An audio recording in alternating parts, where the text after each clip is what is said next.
Welcome everybody to tonight's stream of the Cabot Panthers taking on the North Little Rock Charging Wildcats. I'm Tristan Harlan here with my broadcast partner Cooper Motor. And before we get started with tonight's game, we're going to send it to the Panther Forum.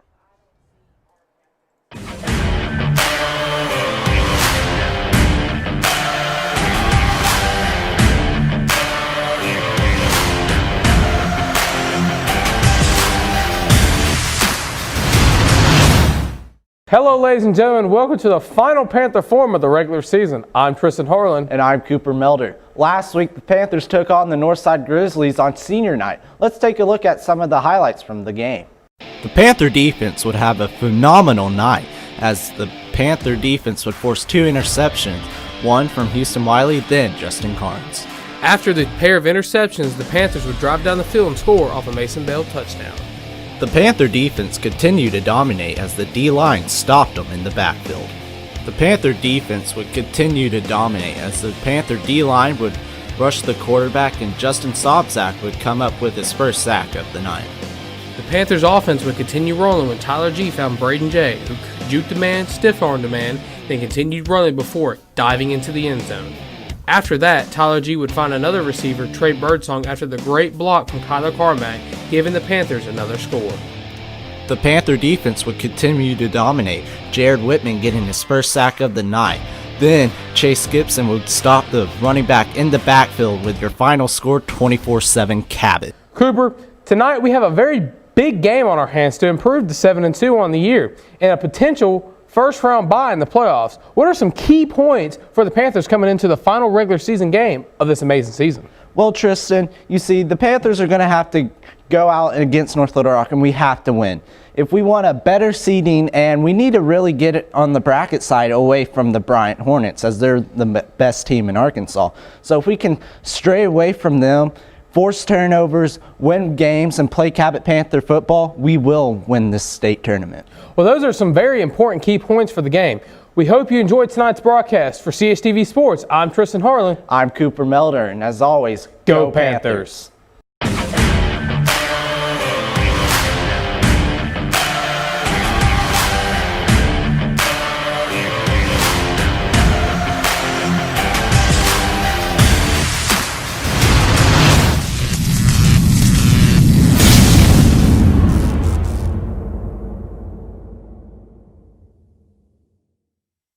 We are back.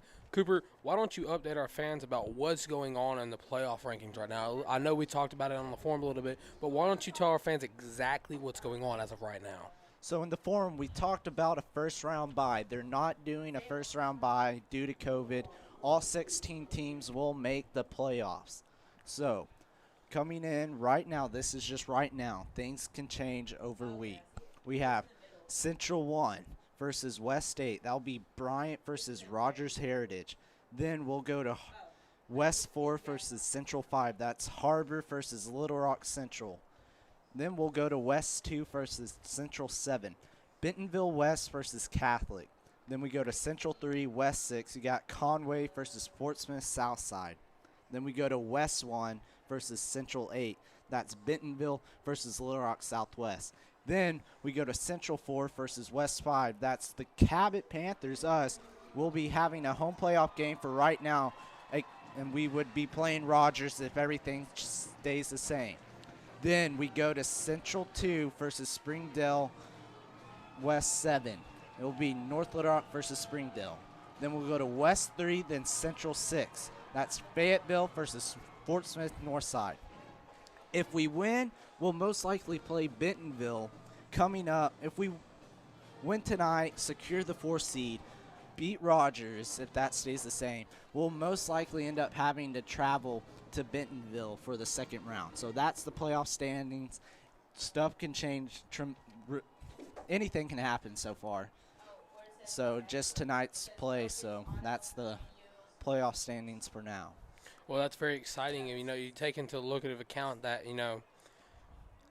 we talked about last week during last week's stream a little bit that during last week's stream that we control our own destiny right now.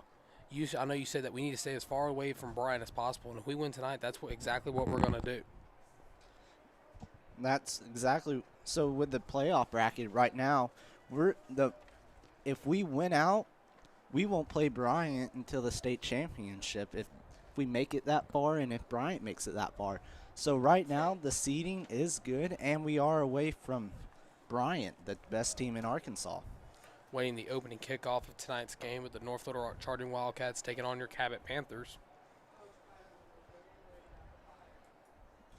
I didn't really see the coin toss, so from the looks of it, I think we will be receiving. I don't see the kicker out there, so I'm pretty sure we will be receiving. So if we do receive, we'll kick off to start the second half.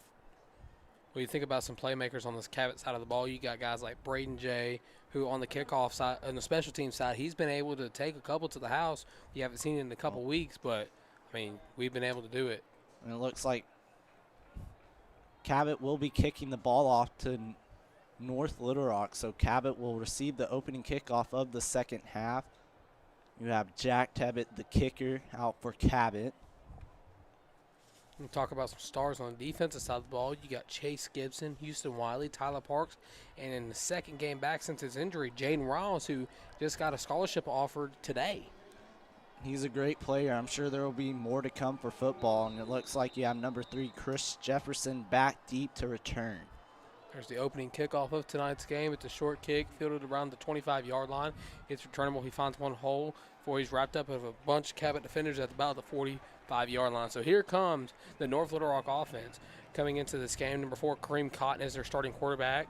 And against this mighty, powerful Cabot defense that we've seen all season long, Cooper, do you think that we're going to be able to capitalize on some early mental mistakes? Well, with the Panther defense, we need early motivation, early momentum. So if we can get a quick 3 and out to get our offense the ball, or even a turnover, and just give motivation to our offense and have momentum, it will be huge in tonight's game. Cotton's going to call for a snap, hand the ball off, bounces around to the outside, has 1 minute beat, spins away from him before he's wrapped up and tackled there by look to be number 7, Landon Meek on the play. That was number 11, Frederick O'Donnell, on the carry for North Little Rock. To be second down here coming up for the Charging Wildcats. O'Donnell on that play, he broke it to the outside as the play was up the middle. The Panther D-line stopped it, forced him outside. Landon Meek just missed the first initial tackle. Cotton calls for the snap once again. He's going to hand it off, bounces it to the outside again. He's around before he's really tackled and pushed out of bounds at around the 35-yard line. O'Donnell got to the outside once again and help of great receiver blocking to seal off Tyler Parks and got him a good first down. So here we go, fresh new set of downs here for the Charging Wildcats as they take over on the Cabot 37-yard line with 11:09 left to go here in the first quarter of play. Cotton out of shotgun formation. He has 2 receivers out left. He's going to motion his running back, Frederick O'Donnell, to his other side. False start on the play. North Little Rock will be moving back about a 5. And that's what the Panthers defense need. North Little Rock was on a early drive. I know they've only ran 2 plays, but the run game was really going for it. So an offside really slows down their drive somewhat. So they'll back up 5 yards to get our defense reset. And that's, that's one of the things that this Panther defense has struggled early on in the games is that run defense. As Cotton calls for a snap, hands it off once again, but he's wrapped up in the backfield and dropped. What a great stop there that was by the Panther defense. That was number 59, Eric Masterson, coming through the line, stopping him in the backfield for loss. And a second and forever will be coming up for North Little Rock. Like we were saying, Cooper, we'll kind of spoke too soon there about the Cabot defense struggling against the run early. And honestly, that false start really helped the Panthers there. And I saw Jaden Riles was showing blitz, then backed off, trying to confuse the offense, and it looked like it did. Cotton calls for a snap. He's going to hand it off once again. No, he's going to keep it himself. Dumps it off to the receiver in the flat. He breaks away from Houston Wiley. Houston Wiley couldn't wrap him up and tackle him, but he's tackled there at about the 15-yard line. Tackle was made by number 7, Landon Meek. Number 3, Chris Jefferson on the reception for North Little Rock as he made Houston Wiley miss and just kept going and almost got a touchdown. So we go first down here for the Charging Wildcats on the 18-yard line. 9:53 left to go. As Cotton will hand the ball off. He just stiffs arm away from one defender before he steps out. And big hit by Riles at the end of the play. Riles just gave that man a kiss goodnight. He said, all right, man, it's time to go night-night early on in tonight's game. Riles receiving the favor as he stiffed our number 7, Landon Meek, as Landon didn't get a good angle, and Riles just came up and laid a hit on him. So second down coming up here for the Charging Wildcats on the 11. 9:49 left to go here. Cotton calls for the snap. He's going to hand it off once again up the middle. Not really going to go anywhere on that play. Third down coming up for the Charging Wildcats. And I think he may have got the first down yardage, and he will. So it'll be first and goal for the North Little Rock Charging Wildcats, looking to get points on their first drive. You know, last year's game was a crazy intense game as Cabot only lost by 1. That is true. Hand the ball off once again. No, he's going to keep it himself, and he's just going to fall into the end zone. Touchdown, North Little Rock. North Little Rock ran the read option there perfectly as they fooled the defensive line, thinking he handed the ball off to the running back. And so quarterback Cotton just kept it himself, got to the corner of the end zone, and Houston Wiley couldn't stop him before he got to the pylon. So Cabot's going to have a 7-0 deficit after this PAT if it's good. The Panthers really had no question to the run this drive. Kick is up, and it's good. So with 9:23 left to go here in the first quarter of play, your Panthers are down 7-0 against the Charging Wildcats as we await the offense to take the field after returning the kickoff. Now, if they give Cabot a chance on the kickoff return, kicking it to Braden Jay, I feel like Jay has been quiet on the return team lately, so I'm pretty sure he's looking for another one to return to the house. We might see it again tonight, which will be huge for the Panther offense. There's no doubt that once Braden Jay gets into open space, unless you're running a 4-3 flat, you're not going to catch him in open space. Oh, no way. Even if you think you have an angle on him, you don't. He'll just break your tackle and go to the house. Waiting the kickoff here from North Little Rock. I want to thank everybody for tuning in to tonight's final regular season game, as next week we will come to you with some playoff football. I'm ready for some playoff football. I don't know about you, Harlan. I've been ready for it since it started. Since the season started, that is. Number 94, Liam Selhorst, kicking for North Little Rock. It's returnable. It's going to be muffed there, but it's picked up by Jay. Jay gets a couple good blocks, but he'll be wrapped up and dropped at about the 10-yard line. Just bad return there by Jay. I mean, he did bobble it a little bit, but just couldn't really come up with anything as North Little Rock was able to get down there quick enough before he could set anything up. So here comes this Cabot Panther offense led into tonight's game by number 8, Tyler G., number 3, Kyler Carmack, and like we were saying, number 5, Braden Jay. Kyler Carmack and Braden Jay are two huge wide receivers for the Panthers, along with number 13, Ashton Shirley, and along with number 23, Trey Birdsong, who has some really good speed. G's going to send a man in motion. Calls for the snap. He's going to hand it off around the outside. Tries to break away from one. Almost breaks away from there's two. There's the flag. Number 24, Mason Bell on the carry on the outside. He looked like he was going to break it away, but a horse collar ended the play there. So that'll give Panther a first down after a good run. And it will be a horse collar. Collar. Cooper, you okay there, my friend? Yeah, I just forgot my R. Well, you've been forgetting your S's when you say the Panthers, too. But it's okay. No hate. I love you, my friend. Looks like the Panthers will go 3 wide receivers on the close side of the field.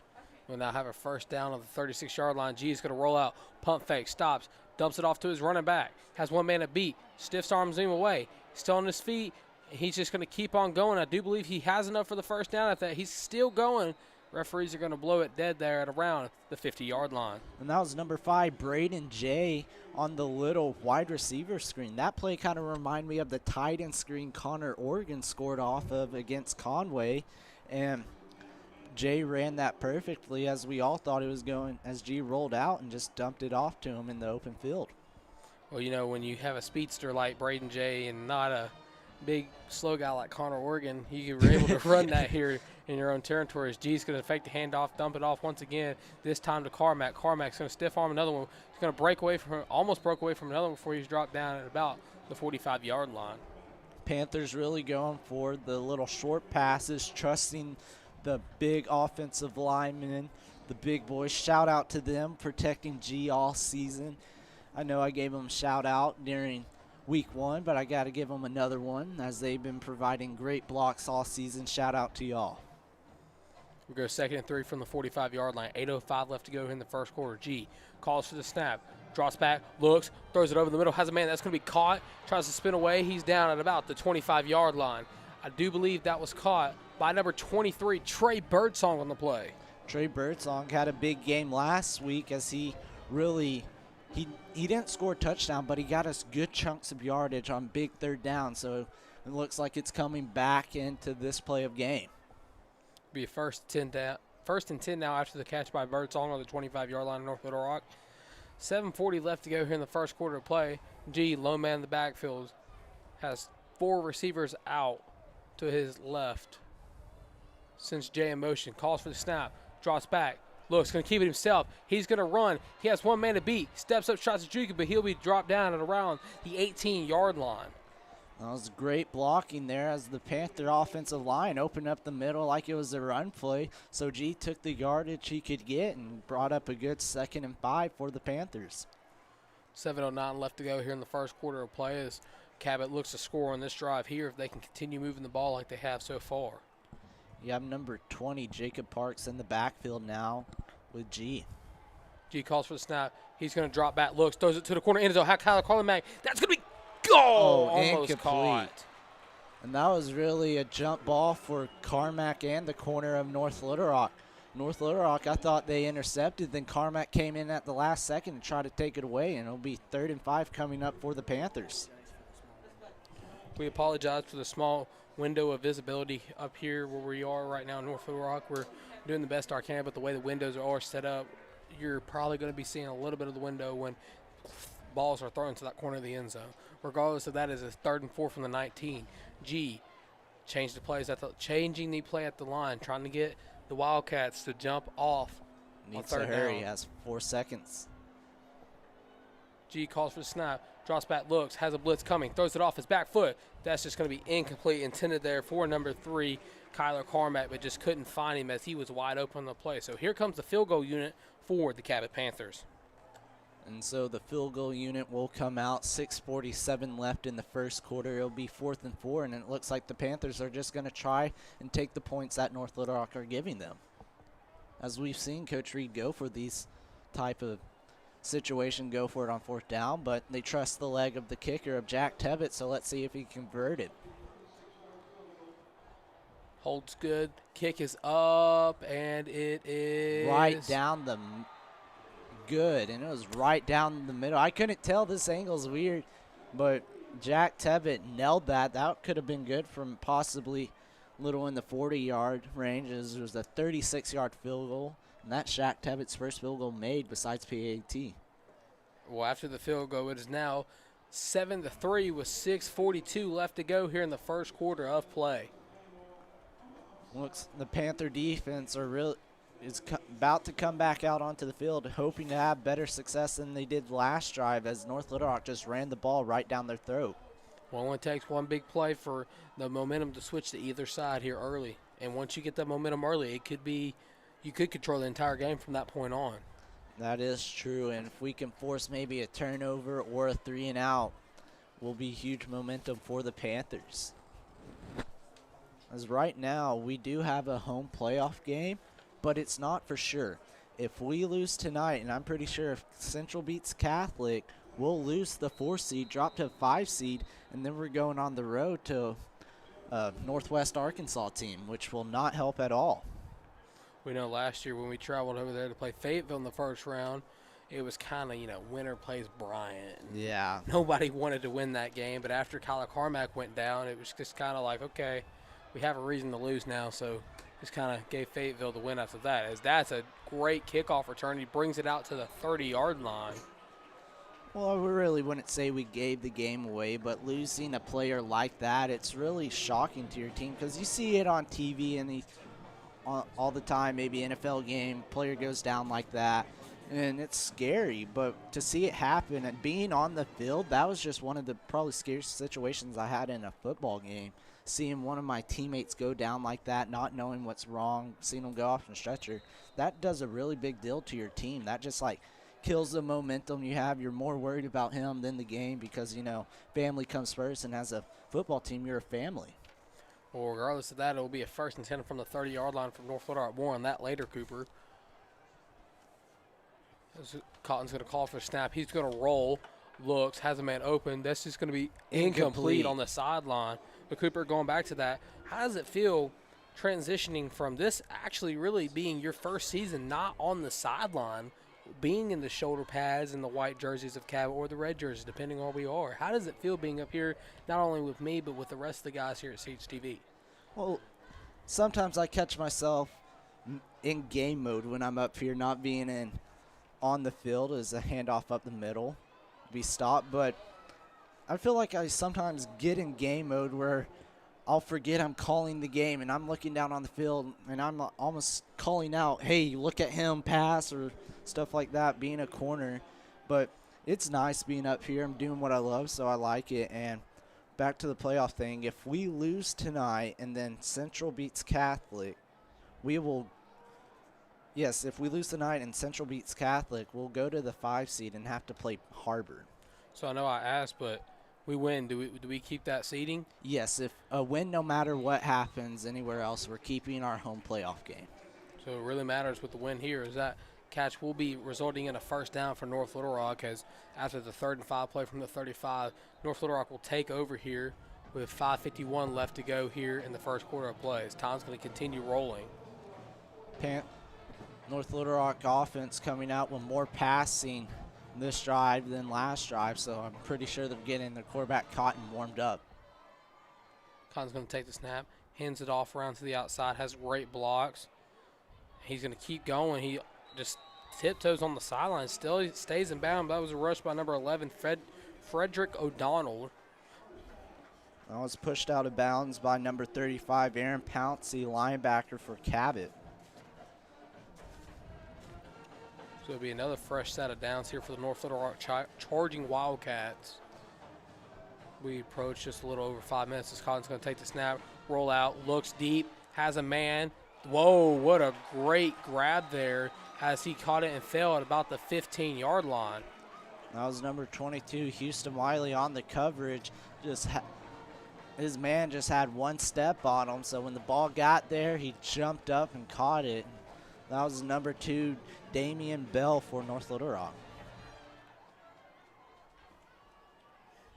North Little Rock shotgun formation. He's going to hand it off once again. Really has nowhere to go, and he'll just be pushed out at around the 10-yard line. Another 1st and goal coming up, another 2nd down coming up for the North Little Rock charging Wildcats. And North Little Rock's really putting up another great drive. If the Panther defense really needs to stop them, force a field goal unit out to keep it in 7. If not, they're going to be down by 11 here early. So it'll be 2nd and 5 here from the 10-yard line. 5:10 left to go here in the first quarter of play. Cotton still in the quarterback. He's going to keep it himself as he's around the outside. He's just going to be shoved out of bounds there. I do believe a 3rd down will be coming up. If not, he got enough for the 1st down, as it looks like they did signal for a 3rd down here. So it'll be 3rd and very short for North Little Rock. The Panther defense needs to watch out for the read option that North Little Rock has been working to perfection so far up and down this field. So watch the quarterback and watch the running back here. 3rd and 1 here. It's just going to be a direct snap, excuse me. Direct snap up the middle, and it looks like he will get the 1st down. It will be 1st and goal coming up for North Little Rock, and they're knocking on a door for another touchdown. Still early on in the game yet, Coop, so if Cabot can find some sort of momentum, it's going to be, it's just going to turn around just like that. So it'll be 1st and goal from the 2, 4:47 left and counting in the first quarter of play. Cotton has one man behind him, that's the running back. He's going to hand it off around the outside. He won't go anywhere. Whoa. Little in sync there. Wrapped up by number 44, Justin Carnes, coming in on the safety blitz, but that was pretty good. You got to give that to me some on that one. Little in sync there, kind of maybe a little jinx, owe me a Coke type of thing. Well, I don't drink soda, so you can have all the Dr. Pepper you want, because I know that's what you like, my friend. All right, I'll be looking for the halftime Dr. Pepper refreshment. And speaking of halftime, we'll have a halftime report coming up with Tristan Bates and a special guest. Whoa, I do believe that was batted away there at the line there. Could be wrong, but it looked like it was batted before Cabot could really get that ball in the air. So it'll be a 3rd and goal coming up. Big down here for the Panther defense. If they can stop them and force 3, it's a whole wide open new ball game as North Little Rock will go up by a score. You really need this stop. North Little Rock was on a big drive. Your Panther defense is finally stopping them on the goal line, which they have done all year against pretty much every team, as the team will drive down to the goal line and then we'll stop them, forcing them a field goal, which have been really turnarounds in games and help us win games. Cotton's going to keep it himself as the play was called dead, so I do believe maybe a timeout was called before the play was started. And it'll be a timeout North Little Rock. That's their first of the half. 4:02 left in tonight's first quarter. All right, well, we're going to go to break. 4:02 left to go here in the first quarter of play. Your Cabot Panthers are down 7-3. We'll be right back after this.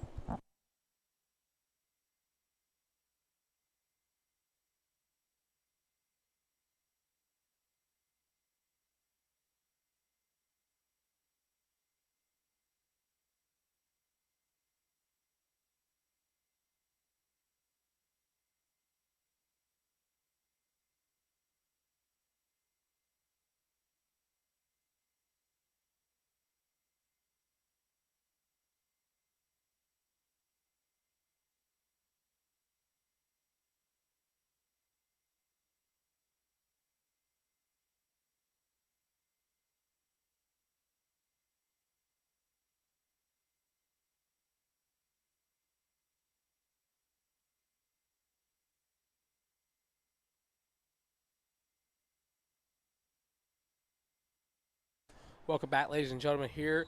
Big 3rd and goal here for the Panther defense. 4:02 left to go here in the first quarter of play. Just tuning in. I'm Tristan Harlan here with my friend Cooper Milders. Looks to be Kareem Cotton's low man in the backfield. He'll keep it himself as he just walks in the end zone. Touchdown, North Little Rock. North Little Rock ran the read option this time, not with the running back, but with a jet sweep as he handed the ball. Faked the handoff to the wide receiver on the jet sweep, kept it himself, and he had a wide open hole up the middle for a touchdown. And it'll be 13-3 here. Cabot down early with 3:58 left. 3:58. The kick is up, and the kick is good. So it'll be 14-3 North Little Rock with 3:58 left in the first quarter. But don't count us out just yet. I mean, we have so much ball game to play. We have all of the rest of this quarter, and then we have 3 more quarters. So don't count us out yet. I mean, we saw our Panther offense drive down the field really easily as we just kind of got stopped, wasn't ready for the blitz. But now I'm sure they went to the sideline, redid everything to watch out on the blitz, and I'm sure our Panther offense will be fine.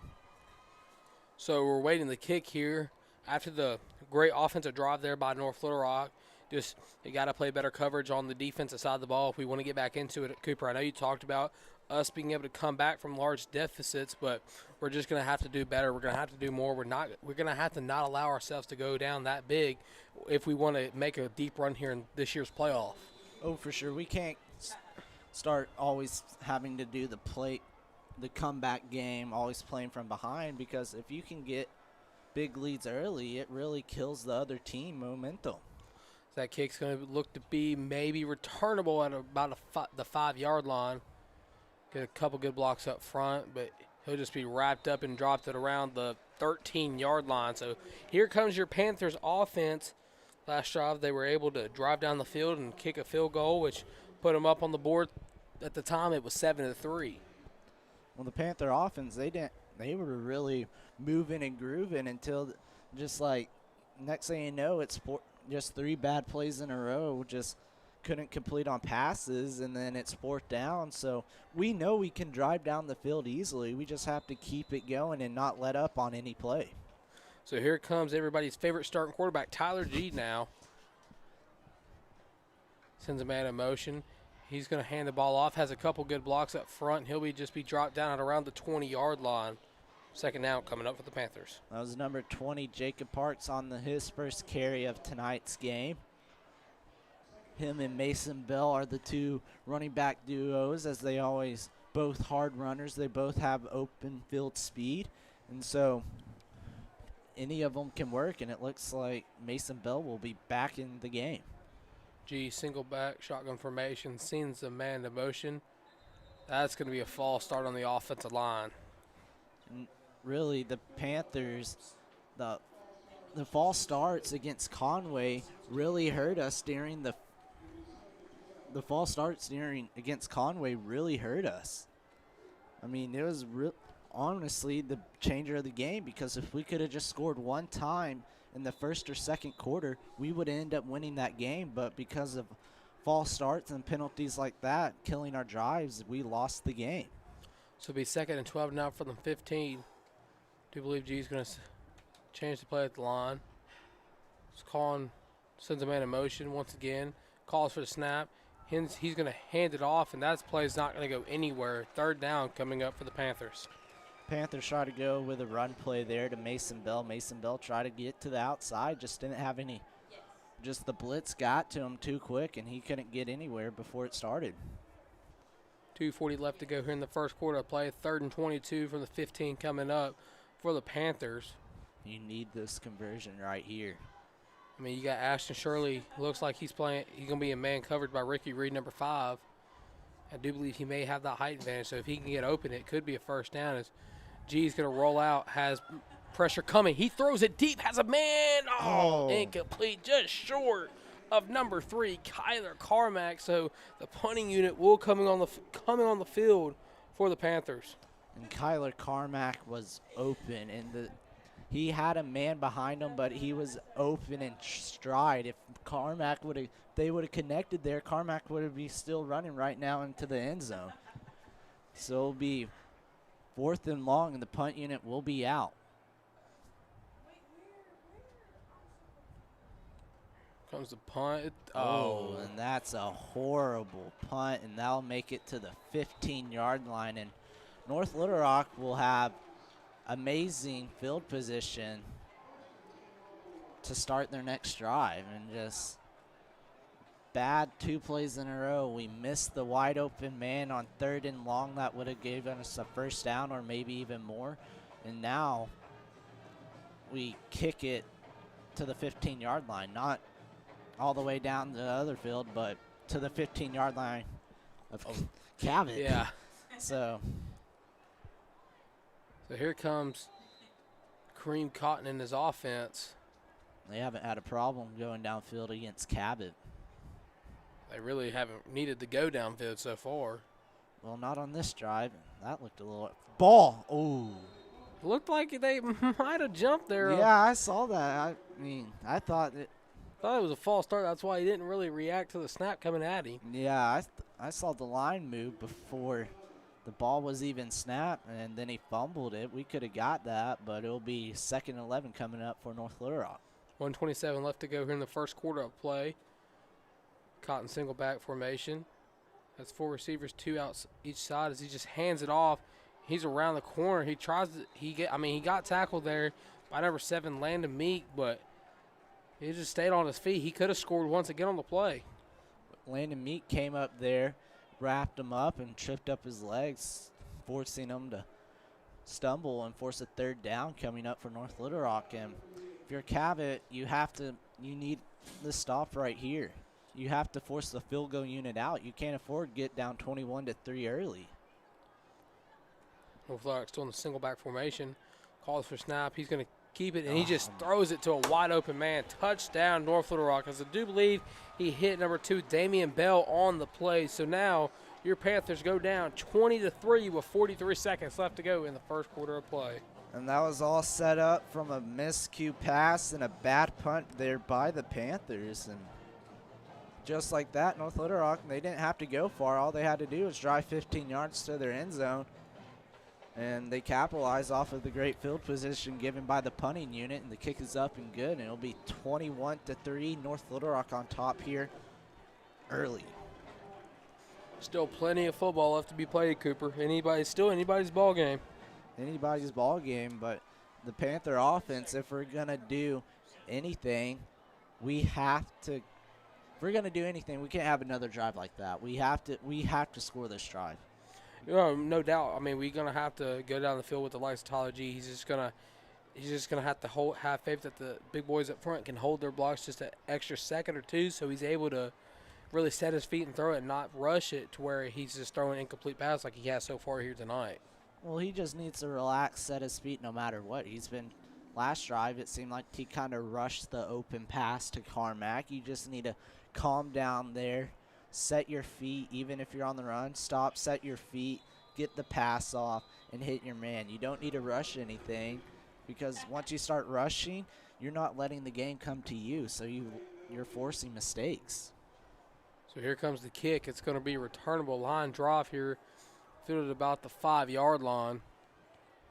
Couple good blocks up front. He breaks right to the outside. Jay has one man to beat. The kicker. He beats the kicker. He's at the 50, the 45-40, 35-30, 25-20, 15, 10-5. Touchdown Panthers. Braden Jay with the return all the way from the the Cabot 5-yard line, as your Panthers now are down 21-9 with 28 seconds left to go in the first quarter of play.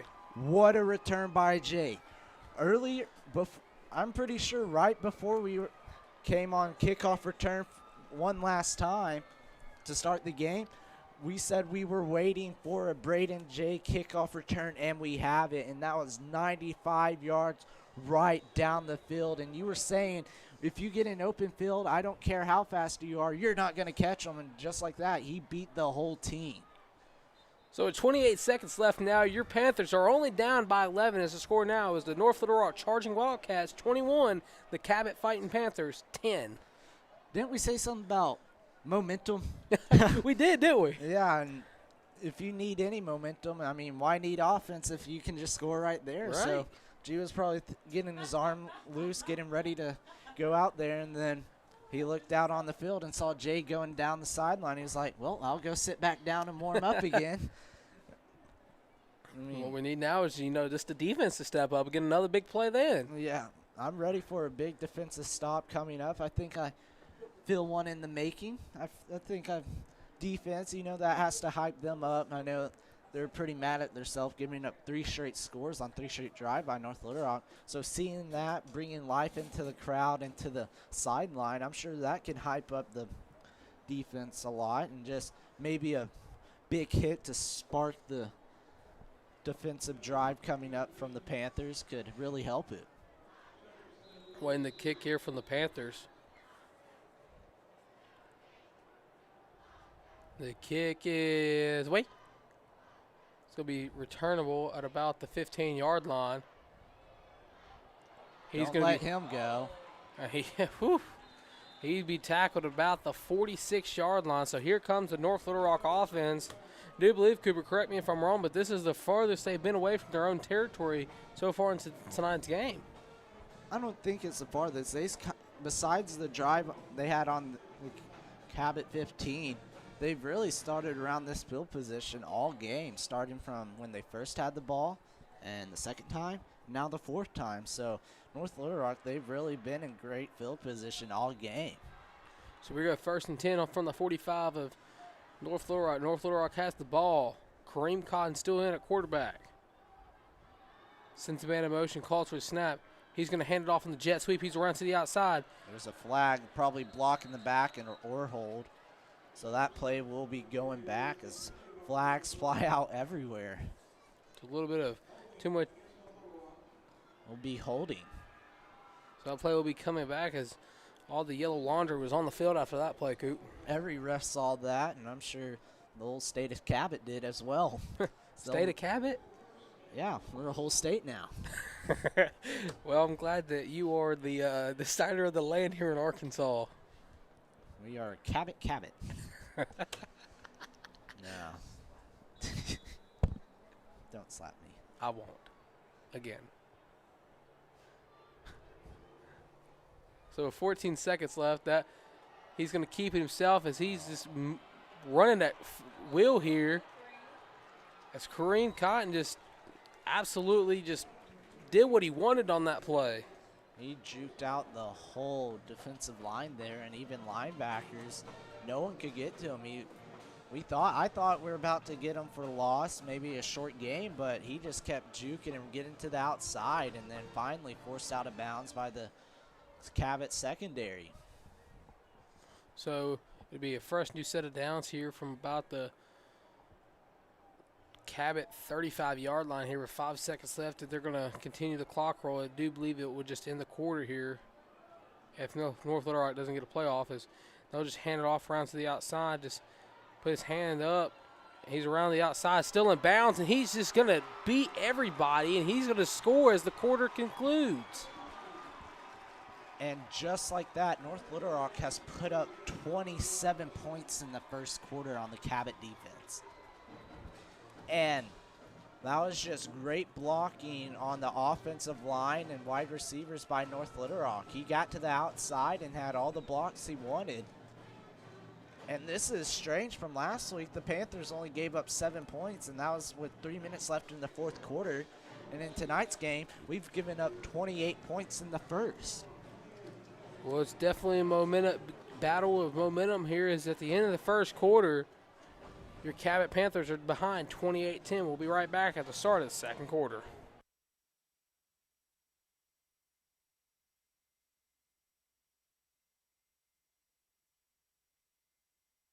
All right, here's a good parking spot. All right, man, I'm excited about tonight's game. Man, I love this Gladiator. You know we're going to win. We got this in the bag. This is a no-brainer, JoJo. And we got to drive this awesome red Cabot Panther It's Cabot Panther red. Gladiator to the game. I mean, you Thing's know, pretty bad. the sun's out, the guns are out, which I love. The guns are out? Yes, they are. On I display. see that. I know. Wow, that's pretty awesome. Yeah. Did you get some new sunglasses? I did, thank Them you. are pretty sweet. Yeah. But, man, I'm excited about tonight's game. It's going to be awesome. We're going to win. Go Panthers. So, hey, you know what? All they have to do is give us a call, Red River Dodge, and we'll take care of them. They can visit our website at redriverdodge.com. I can. I mean, here's the thing. They're going to be on the way to the game. Call us up. We'll deliver it to them. I mean, at Red River, we deliver. So it doesn't get any It's a easier. win-win, It just really like the is. game tonight. Exactly. Go Panthers. Let's get this game won. All right, hey, let's go to the game. Check it out, all right? I can't wait. All right, go Panthers, right? do it. All right, dude. Welcome back to the start of the second quarter of play. I'm Cooper Melder along here with Tristan Harlan. In tonight's game, North Little Rock's up 28-10 to start the second quarter, and North Little Rock has scored on 4 straight drives. And the Cabot Panther defense has really had no answer to stop them, and right now it doesn't look like they're stopping them anytime soon unless they can make some adjustments quick. So far, the only reason we have found the end zone is because of the dangerous man on the return team, Braden J, is They're going to kick it to him again. at the same 5-yard line as he gets a couple good blocks up front, has a hole, and he's just going to be popped at about the 20-yard line. So here comes the Panther offense. I mean, really, they haven't struggled that much. Like, there's no turnovers, nothing of that, like we've seen earlier this season. It's just the fact of it's just a matter of the fact of, can G get the ball out before he feels the need to rush it out? And with the run play, we haven't been bad on the run, but it seems like when we lose yards on because of a false start, then we lose even more yards because we get stopped in the backfield. We just can't have stuff like that happening, and a flag will come out, and then it's either false start or an offsides, and I think it'll be a false start against Cabot. And like I was saying, we can't have false starts like that. You're on your own 20, and now you're backed up to the 15-yard line. I mean, you really can't have that. So Cabot's going to move back a couple yards after the penalty. So it'll be a 1st and 15. 11:54 left to go in the first half of play. 28-10 still your score. G shotgun formations, running back to the side of him, sends a man in motion, calls for snap. He's going to hand it off. Has a couple good blocks before he's taken down, before he can really turn that field and go anywhere with it. Nope. Second down coming up for the Panthers. He'll lose a couple yards there, so it'll be a 2nd and about 18 or 17 coming up for the Panthers. And it's kind of like their last offensive drive. It was 2nd and 22 or 3rd and 22. We can't have that. G's going to throw it off his back foot. Has a man. Great block up there. I do believe Kyler Carmack was the one with the catch. He still has the ball. As he gets the ball at about to the 30-yard line, I do believe that's going to be enough for a Cabot Panther first down. That was a great play call. Kyler Carmack coming in on the little short route, got it, followed his blocks upfield, and got the first down. And so after being down 2nd and 18, the Panthers convert and get good yardage and keep the drive alive. So G, shotgun formation. Going to call for the snap. He's going to fake the handoff, throws it quick to a receiver. That's caught. Ooh, gets lit up there, but that's caught by number 23, Trey Birdsong on the play before he's tackled at about the 40-yard line. 2nd down coming up for the Panthers. Trey's Birdsong on a good route there, almost a little slight slant route. Got the catch and got hit right away, but it will be 2nd and short 1 coming up for the Panthers. So G's going to go under center now. He's going to keep it himself, and I do believe he's still on his feet, and he'll have enough for the first down if they blow it dead, but beyond the marker. And he will have it. And it'll be a first down for the Panthers this is the first time in a while we've seen a quarterback sneak here for the Panthers, as in the early season of play, anytime it got to 2nd and short. I mean, you could almost predict what was going to happen. Right. And we've gotten like 6 yards on a QB sneak. It's going to be a first down here for the Panthers. G drops back, looks, has pressure coming, and he'll stay on his feet. Woo, big hit there. There's a flag in the backfield. Either could be a face mask or a offensive hold. We'll wait the call. It'll be holding offense. So the Panthers are going to move back after the holding call. They'll either take it. If North Little Rock's smart, they'll decline it because they'll only. And it was declined, because if they didn't decline it, Cabot would kind of gain yards because he got sacked for a loss to 7. So it'll be 2nd and 10 here for the Panthers after the penalty. He's 2nd and forever. Oh, 2nd and 16, excuse me. Under 10 minutes now. G calls for the snap. He's going to hand the ball off up the middle. Has a couple good blocks. Tries to get away from another set of defenders. He does. And he'll be tackled around the 47-yard line. That was a great run there by Mason Bell as he took the little running back draw to make the 3rd down more manageable. Instead of it being 3rd and 16, it'll be 3rd and 5. And if you're the Panthers, you have to get it. And if you don't get it, you might think about going for it because you're down 28-10 with 9:27 left in the 2nd quarter.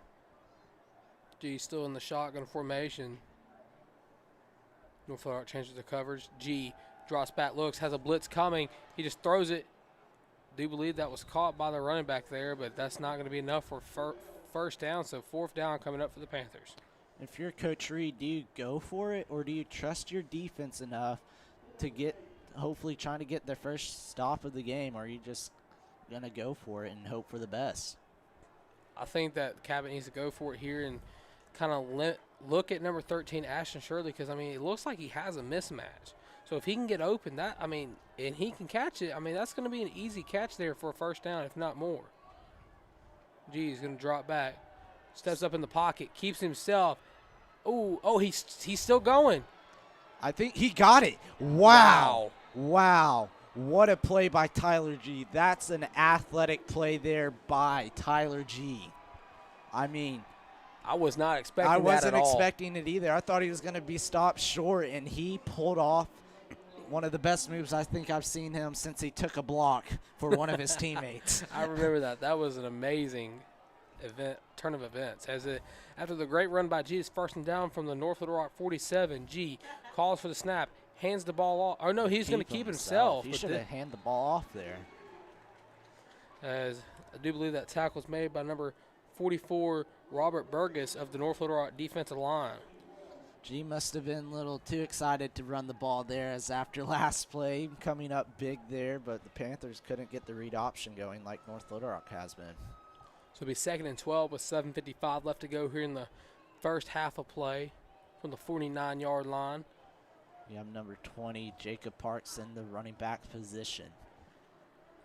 G calls for a snap, high snap, gonna drop back, looks, slings it. And he threw it straight to the North Little Rock defender, and it'll be intercepted, and North Little Rock stops the drive, and their offense will be coming back out onto the field looking to score for the 5th straight time. Well, early on in the game, you can't have those mental mistakes. You can't have those early turnovers. I mean, we've been saying this all season long.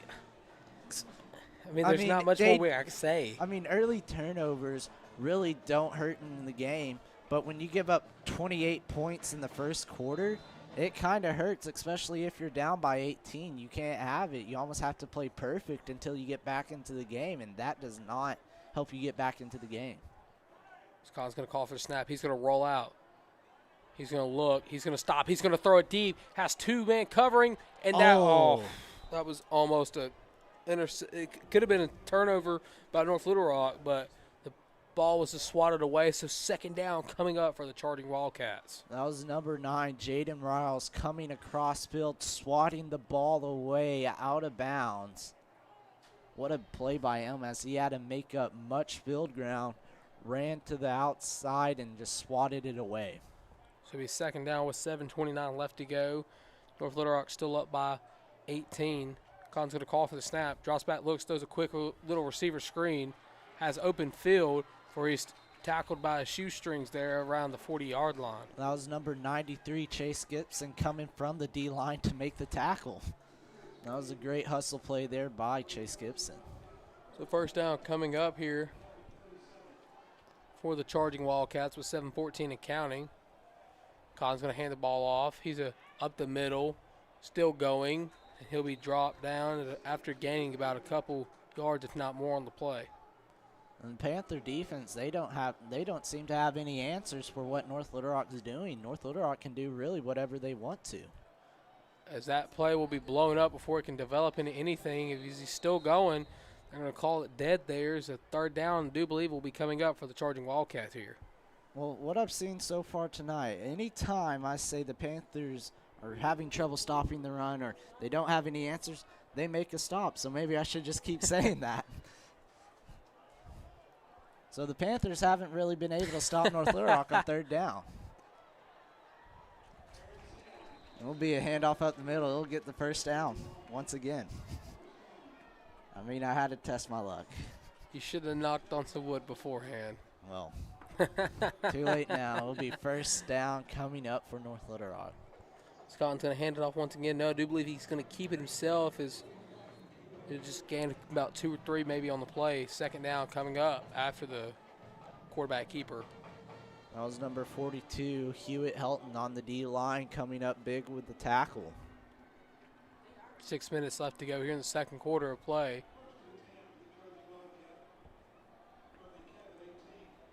The Cabot 18, the Charging Wildcats have the ball here. Con's going to call for a snap. He's going to drop back. Looks, hit him in the hands, but he couldn't hang on. 3rd down coming up. North Little Rock tried to go with another wide receiver screen. They had good success on this drive with the wide receiver screen, but they couldn't come away with the catch, so it'll be a 3rd and about 7 for North Little Rock. And if you're the Panthers, you have to stop them on 3rd down. You haven't stopped them yet on 3rd down. You need to stop them. You have to force the field goal unit out. You can't get down 35-10 here early. So here we go, 3rd and 7 from the 18. Cotton shotgun formation. Calls for snap, drops back, looks, going to keep it himself. As he throws it to the end zone. Almost intercepted there by. Flags in the backfield, though. I do believe that's going to be a holding call. Cooper, if this is a holding call, would you decline it? Decline it. You make North Little Rock either go for it or kick a field goal. You do not give them an extra, and they will decline the holding. So looks like the kicking unit of North Little Rock will come out onto the field. And man, what a reaction we would have had Tyler Parks intercepted that on that play. Well, Tyler Parks was just a step away from getting that interception, and the kicking unit will come out. A block here will be huge, or a miss here. Just don't jump off sides if you're the Panther D-line. Waiting the snap now. Snap, hold, kick up. He got it. From up here, looked like he barely got it, but hey, he still got it. So with 5:34 left to go here in the first half of play, North Little Rock is up 31-10. So we're waiting the kickoff unit and Cabot offense to come back on the field. That was really Cabot's defense best drive they've had all game, as that was their first time to force some type of special team unit out onto the field on third down. It still ended in points. So North Little Rock has had 5 straight drives with 5 straight putting points on the boards. They've scored 4 touchdowns and now 3-point field goal. And I would say that's not bad, but since our offense did throw an interception, I mean, now they're just building their lead up. Now, it would have been different if we would have scored, but we threw an interception, so it really hurts the drive. So maybe we can have Braden J take one back to the house again. Seems like he's one of the only ones that can do it so far. And our kicker. So Jack Tebbett and Braden J have really been the only, if you've been wondering about the Panther scoring, I'll tell you, Jack Tebbett the kicker, then Braden J on a kickoff return, and that's all you've missed of Cabot scoring. 5:34 awaiting the kickoff. Here it comes. We're kicking it to Jay again. Wow. Fielded at the 5 once again. He's going to get a couple good blocks up front. He's going to be wrapped down. He's going to keep going. They haven't called it dead, and they call it dead now. So I do believe they'll mark him down at about the 19, maybe 20-yard line. So the Panther offense coming back out onto the field. Drive stopped short with the interception. And G just threw it. It looks like they read that play as Kyler Carmack was open, but he threw it to him a second late, and the North Little Rock secondary was all over it and picked the pass off. So here comes the offense of Cabot. G's a low man in the backfield here. 5:27 left in the second quarter. Got a 5 wide here. G sends J in motion. Calls for the snap. He's going to drop back, looks, has pressure coming. He's going to keep going. He's going to throw it. And it'll be incomplete. G had pressure, so he rolled out of the pocket and was looking for number 20, Jacob Parks. So second down coming up here for the Panthers after the incompletion by Tyler G to intended for Parks. If G would have had time to set his feet and throw, which he may have not seen him, but Trey Birdsong was really streaking ahead of the corner. So if he could have got that deep pass off, that could have been a touchdown Panthers. Be 5:19 left in the second quarter of play. Okay, back to the shotgun formation. G calls for the snap. He's going to fake the handoff, has a man. That's going to be and Jay. You rarely see Jay drop those type of passes. And honestly, Jay thought about the hit or running before he could even secure the pass. And right now it'll be 3rd and 10 coming up, 5:15 left to play. And Jay, you really never see him drop the pass like that. No, not at all. Jay's one of those guys that if he catches balls like that, he's able to break off that first attempted tackle, and he's able to turn maybe a 15-yard catch into a 30-yard play. She's going to have a man. And throws it picked off once again. And G threw it straight to the defender. That's number 15, Deontay Young of North Little Rock, picking off G, and that's G's second interception. So the last 2 drives have ended quickly with turnovers, and North Little Rock offense looking to score for the 6th straight drive is coming back out onto the field with great field position.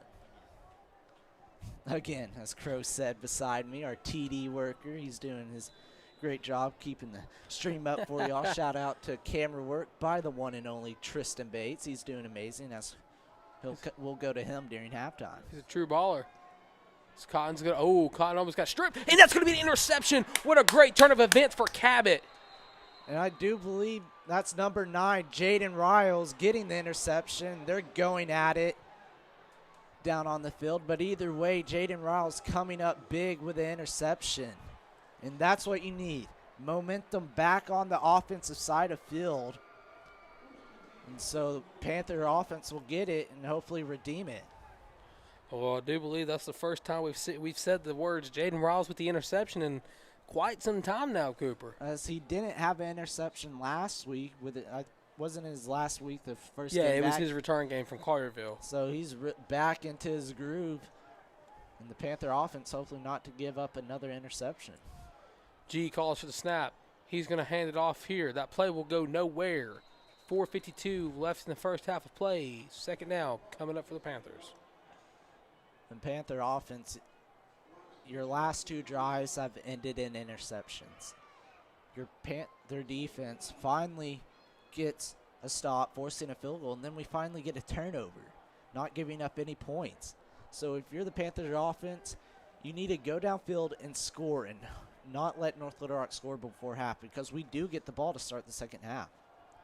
G's going to hand it off here on the jet sweep. Trey Birdsong still up. Tries to stiff arm away from the defender before he's pushed out of bounds at about the 33, maybe 34-yard line. Trey Birdsong really broke almost every tackle as he had to be forced out of bounds to stop him. Trey Birdsong with a great run there. 4:18 left to go here in the first half of play. Fresh new set of downs here for the Panthers after the great play by Birdsong.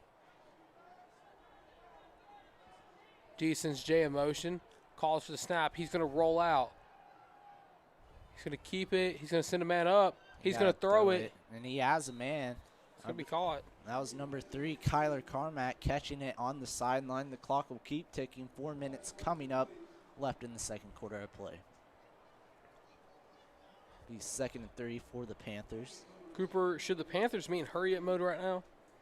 Well, right now, I mean, your Panther defense, they're finally kind of get going, but you really don't want to give North Little Rock the ball back, because I know they can score just like that. So we need to waste much time off the clock, score, and give North Little Rock a little time to do the same, because we do get the ball to start the second half. So if we score here, then score again, we're only down by 7.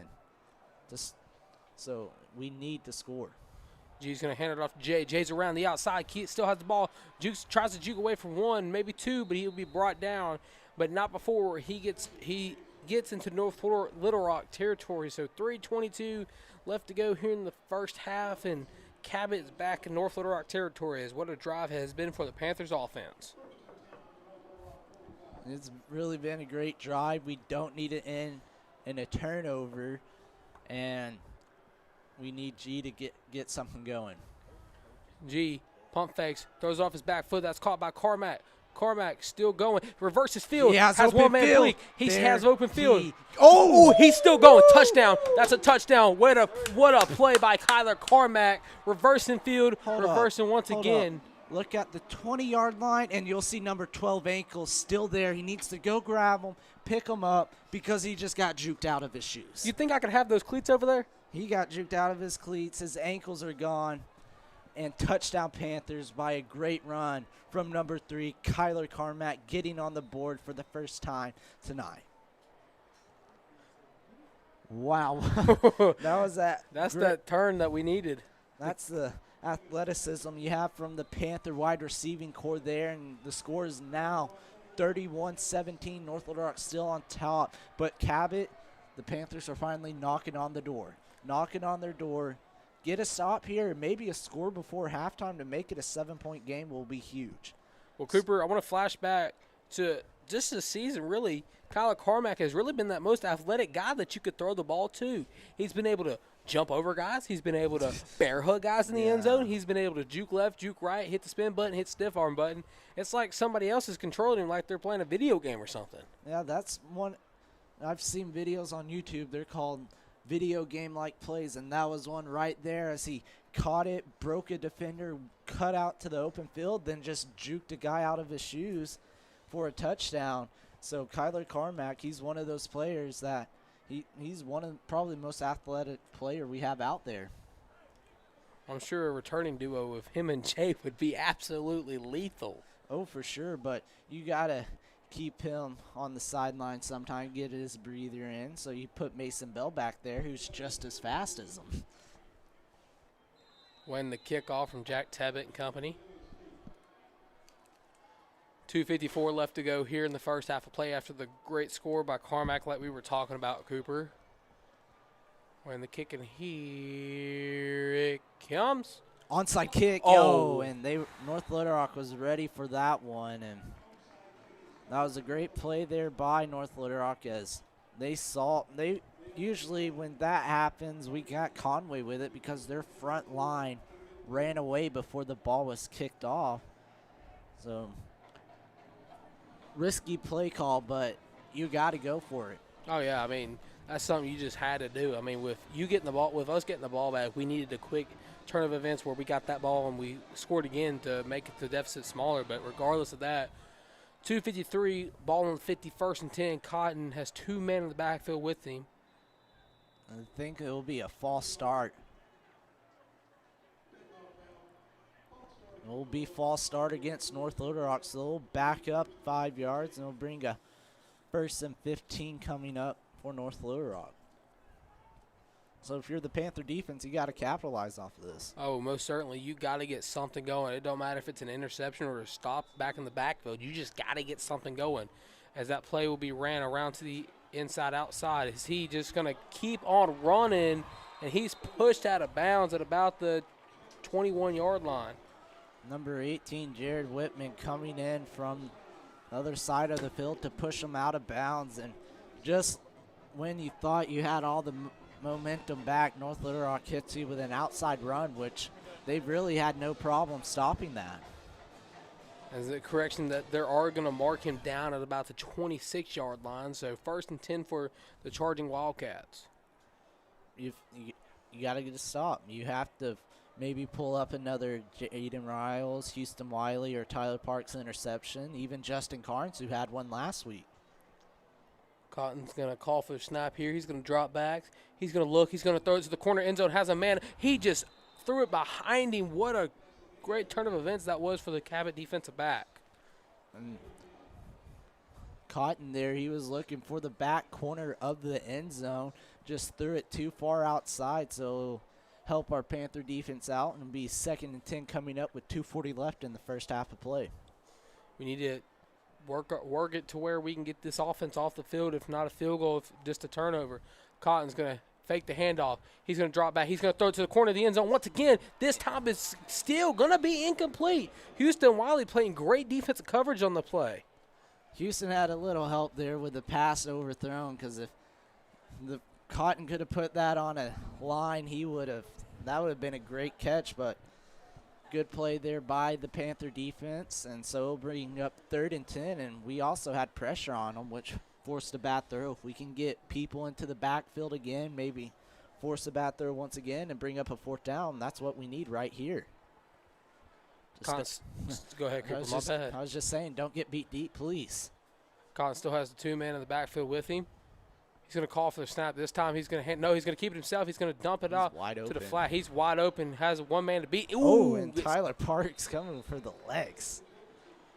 I do believe he will have enough for the 1st down, as they're going to move the chains there after the dump out to the flat after the play. Yeah, you know what I was trying to say. Yeah, and it looks like we didn't have anyone out there. They've kind of looked like one of the plays we've run with Carmack or Jay, or even the tight end screen, just how wide open he was. We didn't have any linebacker helps, corner, or safety. That play's going to be handed off around to the outside. He's just going to beat our guys, and he's going to be into the end zone. Touchdown, North Little Rock. North Little Rock will score once again with 2:03 left, and North Little Rock, there's flags on the play, so this play could be going back with holding. Thank you, Evan Crow. We'll be holding against North Little Rock, so that's huge for the Panthers. So it'll be a 10-yard penalty, and just right when you thought North Little Rock was about to go up 38-17, the holding call calls it back. So maybe the Panther defense can pull something out of the hat and get a stop. 2:03 left. Need a big stop here. Panther defense, you have to stop the outside run. If North Little Rock wanted to, I'm pretty sure they could just hand the ball off outside all game and go downfield. Con's going to call for the snap, and they're going, Bobbles it, and he's still on his feet. he has blocks. Wow, and there's Flag. There's another holding call. That play's coming right back. that or a block in the back, and 2 plays and 2. You can't have that. It'll be a personal foul against North Little Rock, so the play will go back and they will redo first down. Will it still be a 1st and 20, or will they move him back even more? They'll move them back even more.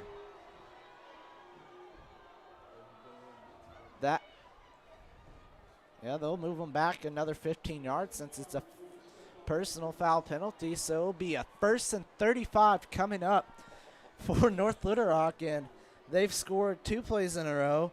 None of them counted, so maybe 3 in a row with no points. So who knows? Well, right now, according to my calculations, it is a 3rd down. 1st and 37. I know, I was just trying to be funny. Oh. Wow, and the chain crew's just chilling out there with nothing to do. Just don't give it up here. Cotton's going to roll. He's going to – Oh, he's wide open. oh, he dropped it. That's incomplete. He dropped it. And North Little Rock, Cabot got lucky there as they ran that play plenty of times before, and luckily we had them drop it. We could hear the coaches yelling from all the way up here. They're telling them to catch the ball. So minute 46 left, 2nd and about a mile. If you're Cabot, you can't give this up. You can't give up a 2nd and 37. You have to make a stop. Cotton's going to call for a snap. He's going to fake the handoff. Throws it over the middle. That's going to be caught. I do believe he won't even have anywhere close for 1st down. So 3rd down coming up for the North Little Rock Charging Wildcats. North Little Rock here, they'll either hand the ball off like they've been doing, or they're going to take a shot to the end zone. So if they hand the ball off, you need to wrap up. Please wrap them up and bring them down. But if they go to the end zone, please don't get beat deep. No. Just don't get beat deep. They killed this drive for themselves, so you have to take what they give you. Don't let them get anything back. Be a 3rd and 23 here. Cotton's going to drop back. He's going to scramble. Has pressure coming. Throws it. That's going to be caught, but I don't think he will even have a gain there. So 4th down coming up for the Charging Wildcats. Well, if it was 3rd and 10, he would have got the 1st down, but it was 3rd and 23, so we'll be fine. And so the field goal unit will come out after crazy events. 1:03 left to play in the 2nd quarter, 31-17. Waiting the kick. Hold kick is up, and I do believe that's going to be right down the stripe. And it'll be good, and so North Little Rock will go up 34-17 with 55 seconds left in the 2nd quarter. All right, so the Panthers down by 17 here. Do you go downfield and try to score right before halftime because you do get the ball to start the 2nd half, or do you kind of just waste time and go into halftime? We still have all 3 timeouts, Cooper. As long as we can get the ball down the field, maybe not on this kickoff return by Braden J, but as long as we can get good field position, maybe around the 30 to 35, or maybe in the 25. I'll give us the 25. Mm-hmm. Let's say Tyler G comes out, throws all his passes perfectly on this next drive, and we get down to about the 12-second mark. We still have maybe 2 timeouts. We will be able to call that 2nd timeout and really just continue to push that ball down the field, and we could find Jay Carmack or even Ashton Shirley opening, because to me, what I've been seeing is Ashton Shirley's been being guarded up by a guy, according to our rosters, that's listed at 5'8". Ashton Shirley's maybe decently taller than that guy. So as long as we can just keep on pushing that ball down the field with no mistakes, we'll easily score before half. And we did score before half last week, as we had a great 50-yard run by Bell, and then we had a touchdown run by Carmack, and they'll kick it to Jay around the 1-yard line. So he's getting good blocks, and he's going to break away from one, tries to juke away from another. He's still going. And he'll be still going. They'll call him dead at about the 22, 23-yard line. So here we go, 1st and 10 for the Panthers. 46 seconds left. Like you said, we have all 3 timeouts, so I don't see why don't take a shots downfield. And since now you do still have 3 timeouts, so 46 seconds left. If I'm Coach Reed coming with this 1st down, I'm going to try to take a shot downfield. Get it one-on-one coverage and tell G to just throw it where someone's going to catch it or no one's going to catch it. So either make a jump ball play happen or just throw it away. G, he's just going to hand it off here. That's going to go nowhere. That was ran there by number 20, Jacob Parks, as time's going to roll down. Don't forget, ladies and gentlemen, at halftime, we have a special halftime report with everybody's favorite cameraman, Tristan Trueballer Bates, and a special guest, CCV's future play-by-play guy. Right now, he's our intern. Is Connor Oregon just dropped that pass, and it'll be 3rd down coming up with 23 seconds left. And if you're the Panthers, do you run the ball and maybe just let the clock go to half, or do you just chunk it downfield and possibly have to punt it back to North Little Rock? Well, if we can get a guy open, we possibly could get a 1st down if we throw the ball deep enough. But running the ball, really, unless we can get another big Mason Bell run, there's nothing really beneficial to that, as we need a 1st down. So G, from shotgun formation, is going to call for the snap. He's going to hand the ball off, and that play is just not going to go anywhere. 4th down coming up for the Panthers. And the clock will either keep rolling, and North Little Rock will call their 2nd timeout. So they'll have 1 remaining, and North Little Rock's really going to try to go downfield and score right before halftime to make the lead even worse. Don't forget last time that the Panthers elected to punt the ball away. I mean, it really didn't go as well as we planned it to. Especially we kicked from our own end zone, and then we only made it to about the 15-yard line, our own 15-yard line. So North Little Rock, they had great field position, so we need a way better punt than we had the last time. So I do believe a timeout was called on the field. Because it looks like that's what's going on the field right now. Is Cabot's ready for the punt, but North Little Rock's coaches is going over some last-second things with their team. Maybe just telling them to, get it, just kind of wind the clock down.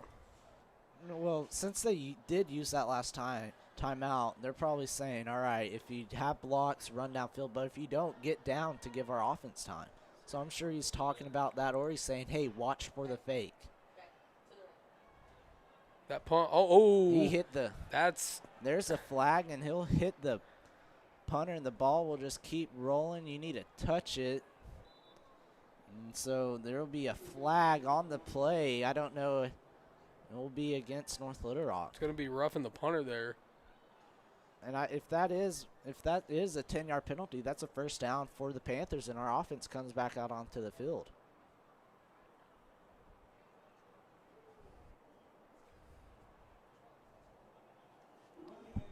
That's what it is. Well, it's a 5 yards. It'll be 5 yards from the down spot, so the Panther defense will come back out with 6 seconds left. You're down 34-17. If you're North Little Rock, do you just take one last shot? You have 1 timeout, or do you just knee it with the lead and go into halftime? You're just going to have to see what happens here, Cooper. I was sure that was going to be roughing the punter there. It was just running into the punter, so it'll just be 5 yards from the ball was stopped. So 6 seconds left. Looks like they're just going to kneel it and go to the half. And they'll kneel it, and we'll go to Red River Dodge right after this, but your Cabot Panthers are down 34-17. Don't go anywhere with our special halftime report. All right, here's a good parking spot. All right, man, I'm excited about tonight's game. Man, I love this Gladiator. You know we're going to win. We got this in the bag. This is a no-brainer, JoJo. And we got to drive this awesome red Cabot Panther It's Cabot Panther red. Gladiator to the game. I mean, This thing's pretty bad. the sun's out, the guns are out, which I love. The guns are out? Yes, they are. On I display. see that. I know. Wow, that's pretty awesome. Yeah. Did you get some new sunglasses? I did, thank Them you. are pretty sweet. Yeah. But man, I'm excited about tonight's game. It's going to be awesome. We're going to win. Go Panthers. So hey, you know what? All they have to do is give us a call, Red River Dodge, and we'll take care of them. They can visit our website at redriverdodge.com. I can. I mean, here's the thing. They're going to be on the way to the game.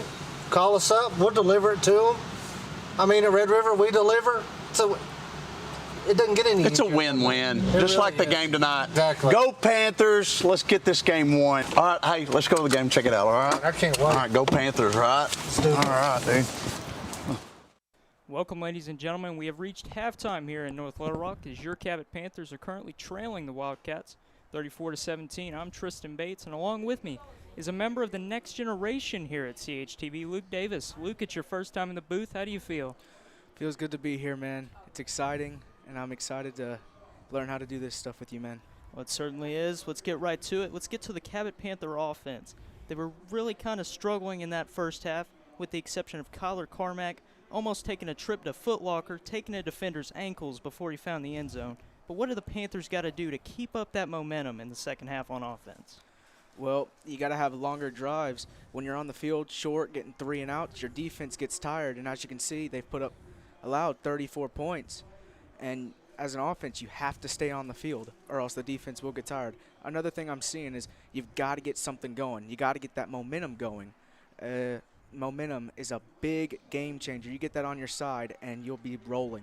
The Panthers will certainly be looking for that momentum in the second half, but let's talk about the defense now. Really, the North Little Rock Wildcats have been able to do almost whatever they want out there, mainly thanks to quarterback Kareem Cotton and his mobility. What does the Cabot Panther defense have to do to slow down Cotton and that North Little Rock offense? Well, you've got to have that bend, don't break mentality here. You've got to stop letting them get outside of you, and you got to contain. You know, this quarterback is mobile. You've got to contain him. And I believe if you can stop the run, that's what's killing them right now, the Panthers, is that run game. They're running it with the quarterback. They're running it with the running back. If you can keep that in check, I feel like they'll have a good chance in the second half. That's great to hear. The Panthers will certainly be looking to slow down the run coming up. Don't go anywhere, Panther faithful. We'll be right back at the start of the second half.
Welcome, ladies and gentlemen, back to the second half of tonight's game of the Cabot Panthers taking on the North Little Rock Charging Wildcats. I'm Tristan Harlan here with my broadcast partner, my best friend, my best bud, Cooper Melder. Cooper, how are you doing tonight, my friend, after the exciting first half we had? I'm doing good. I mean, we're down, but I'm doing good. I got me a drink, refreshing up, and I'm chilling right now. I'm ready for the second half to play. Hope it's way better than the first half. Now we had high points, but I hope it's better. For those who are wondering, he did get the Dr. Pepper that we had the jinx on. As Braden J fielded it about the 5-yard line. He's still going. Uh-oh. Oh. No, he's still going, but I thought North Little Rock is pretty gutsy to kick it to the guy that took it 95 yards to the house. So if Jay can keep it up, I'm sure we might see another one. If he can get another kickoff return, now that I think about it, I hope we don't have to return. That means North Little Rock score. So, I hope we don't have to go back on kickoff return. So, let's just hope our offense can get it rolling, get early second half momentum going, and we'll be fine. It'll be a 1st and 10 from the 25-yard line. G in shotgun formation.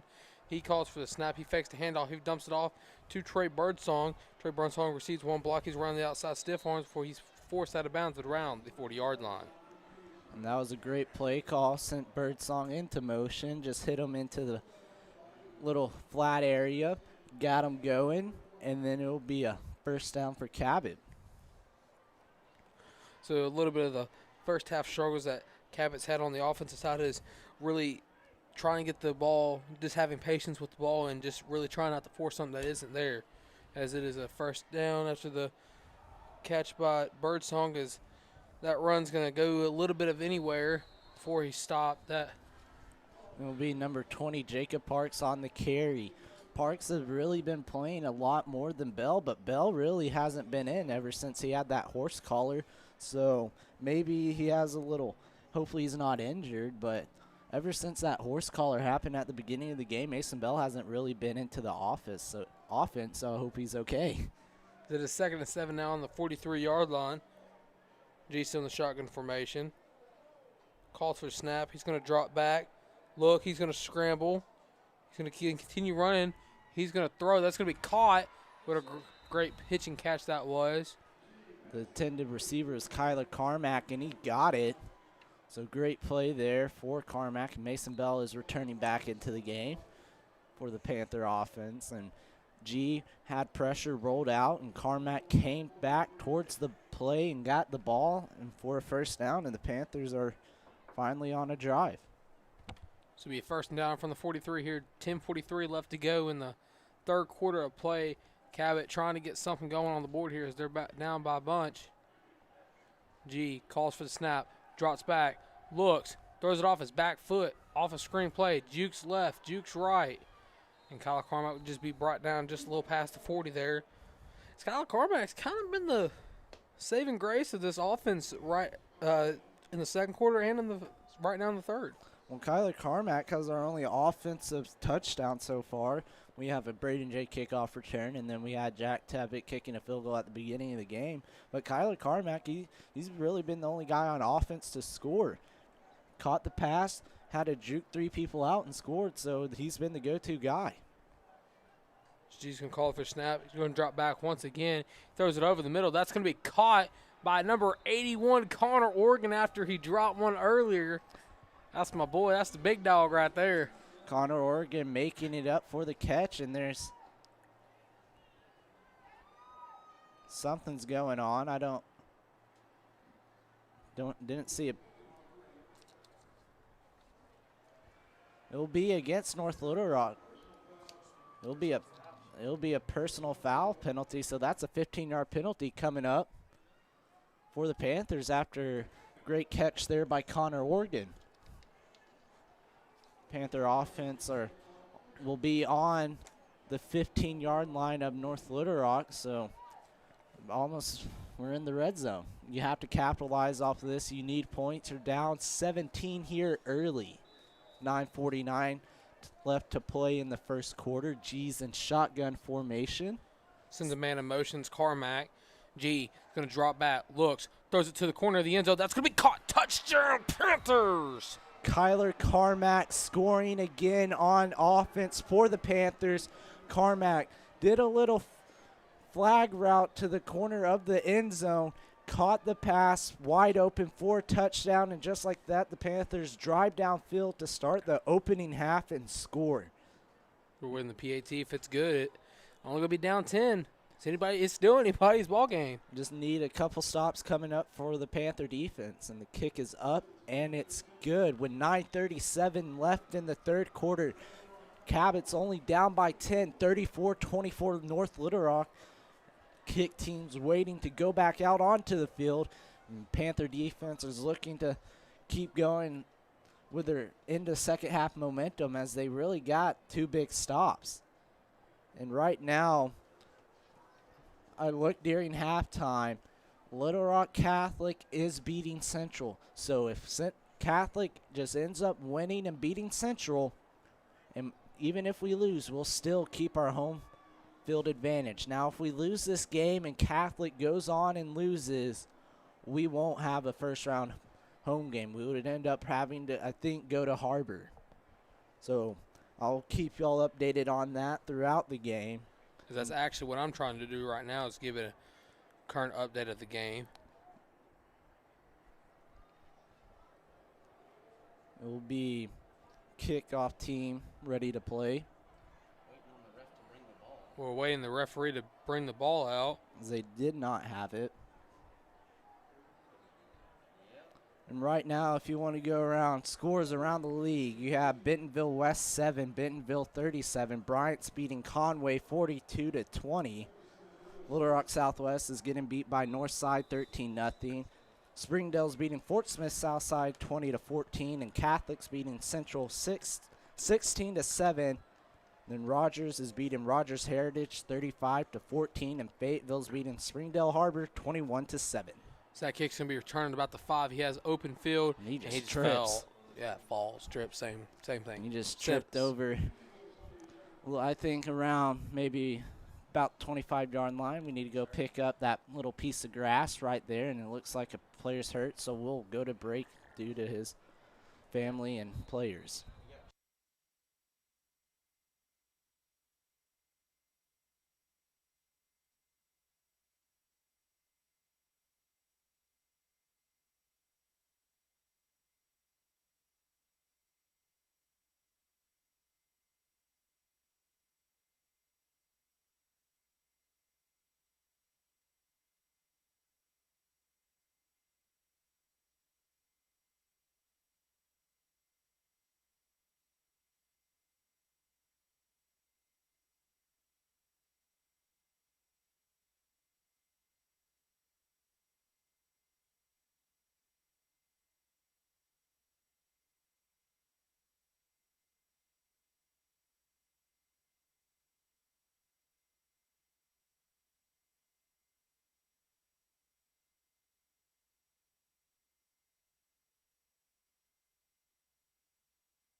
Welcome back.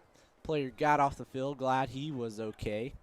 So Cotton's going to hand the ball off in the inside. He'll be brought down after gaining a couple there.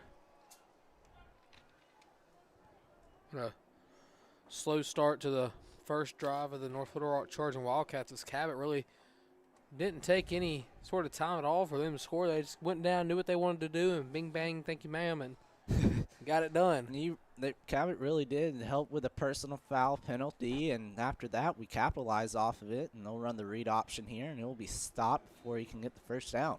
So I do believe a third down is coming up for the Wildcats, as Kareem Cotton has been dominating on the ground all game so far tonight, except for a couple mishaps here and there. And really, if they just keep him grounded, not let him really take off, they'll be able to keep him stopped. It'll be incomplete and be fourth down, and I think North Little Rock may have to punt it, and from the looks like it, and they will punt it. So our Panther defense comes out here and gets the first stop of the night, forcing North Little Rock to punt the ball for the first time. And this is big. This is big right here. That pass was intended to number 3, Chris Jefferson, on the last play. Waiting the punt from North Little Rock. You have Kyler Carmack back to receive the punt. That's a good punt. He's just going to wave his hand for a fair catch as that ball is going to keep bouncing. Great punt there by North Little Rock as that ball is just going to roll out of bounds at about the 12.5-yard line. Great punt there by North Little Rock. It took a great roll there, but either way, great job by the Panther defense coming out of halftime. They gave up 28 points in the first quarter, so for them to come out of halftime after having no answer to the North Little Rock offense to force a 3-and-out and for them to punt is huge. Your offense drove downfield and scored, so hopefully they can do it again and keep it going. So here comes the Panthers offense taking over on the earned territory around the 13-yard line. G sends Jay in motion, calls for the snap. He's going to roll out, looks, he's going to throw it. That's going to be caught by Trey Birdsong. Trey Birdsong's still going, and he'll be dropped down around the 29-yard line. Trey Birdsong with a great catch. As right as he caught the ball, he was hit, but he held on, kept rolling, and got a couple extra yardage. So that'll be a quick first down here coming up for the Panthers. And 8:13 left to play in the third quarter. Cabot's really wasting no time on the clock here. As G's going to fake the handoff, dump it off to Jay. Jay has to drop down low to catch it. Jay spins away from one man, and he'll be pushed down around the 35-yard line. Great play by Jay. Maybe if that pass was just a little bit higher, he could have made more. But either way, great pitch and catch there. It'll be second and short coming up for the Panthers. And right now, Panthers are trying to keep it up in the hurry-up offense as North Little Rock doesn't have an answer. G sends Jay in motion once again. He's going to hand it off to Jay. Jay around the outside has a couple man beat, and he'll just be taken down around the 40-yard line. But he gets the first down, so the Panthers have a fresh set of downs coming up with 7:35 left in the third quarter. Panthers offense are really on the roll the last two drives here, and you got to keep it up. Don't force a turnover here. You can't have a turnover. That'll just ruin all the motivation and momentum you have, so you just got to keep rolling. G still in the shotgun formation. Calls for the snap. He's going to drop back. Looks, scrambles from the pressure. He just throws it down onto the ground, incomplete, as G is down. You hope he's okay, and their flag comes out at the very end. That could be intentional grounding. Since G did throw it at the last second, the referees may call intentional grounding, and G's shaken up there after the play. And it'll be an intentional grounding penalty against Cabot, so it'll be second and long coming up for the Panthers, and you hope G's okay. Well, I wonder if G's going to stay in or if Grant Freeman's going to check in. I do believe that's what's going to happen. Well, G's on his hands and knees right now, so you hope he's okay. They'll probably call a run play coming up, and I hope he's okay. So it'll be a second and 27 now after the intentional grounding call. Got to make up some yards on this next play. Jeetson's Carmack in motion. Calls for the snap. He's going to fake the handoff, dump it off to Carmack. Carmack gets one block. Tries to get away from the defender before he's taken down at about the 25-yard line. So they gained a couple yards there, and it'll come up with a third and forever. You don't have to get the first down on this play, but you at least need to get it to about the 45-yard line to make the go for it much more manageable than maybe a 4th and 10 or a 4th and 15. G's still in the game.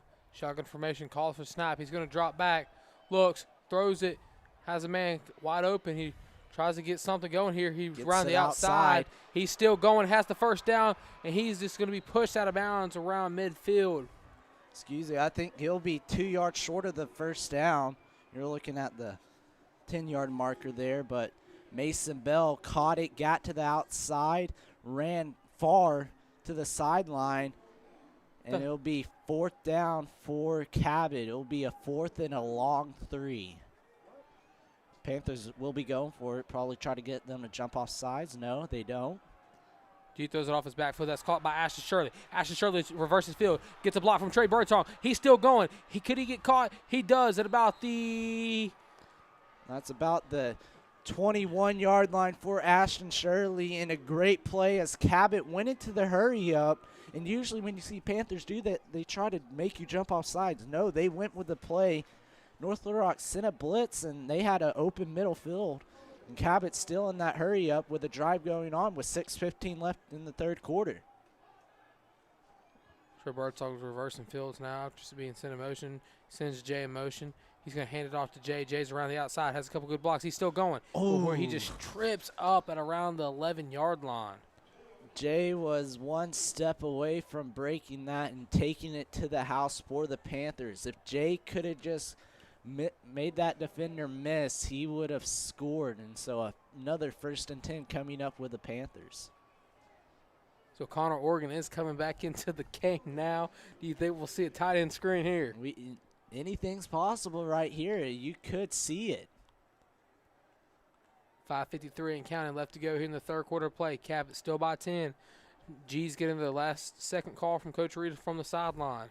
G, shotgun formation, calls for the snap, drops back, looks, throws it to the end zone. Caught! Touchdown. Panthers! Touchdown, Panthers! And guess who? Kyler Carmack once again getting his 3rd touchdown in tonight's game. And that will bring the score now 34-30 Cabot. Carmack, for all your soccer fans out here, with a little hat trick going on with 3 scores. And just like that, the Panthers are back into this game after the PAT. If it's up and good, it'll be a 3-point ball game. Kick is up. And there's a flag. There could be movement at the line. That or offsides. If it's offsides, I may go for it for 2. And it will be offsides against North Little Rock. That's interesting here. So, right now it's 34-31. Do you kick it or do you try to go for it?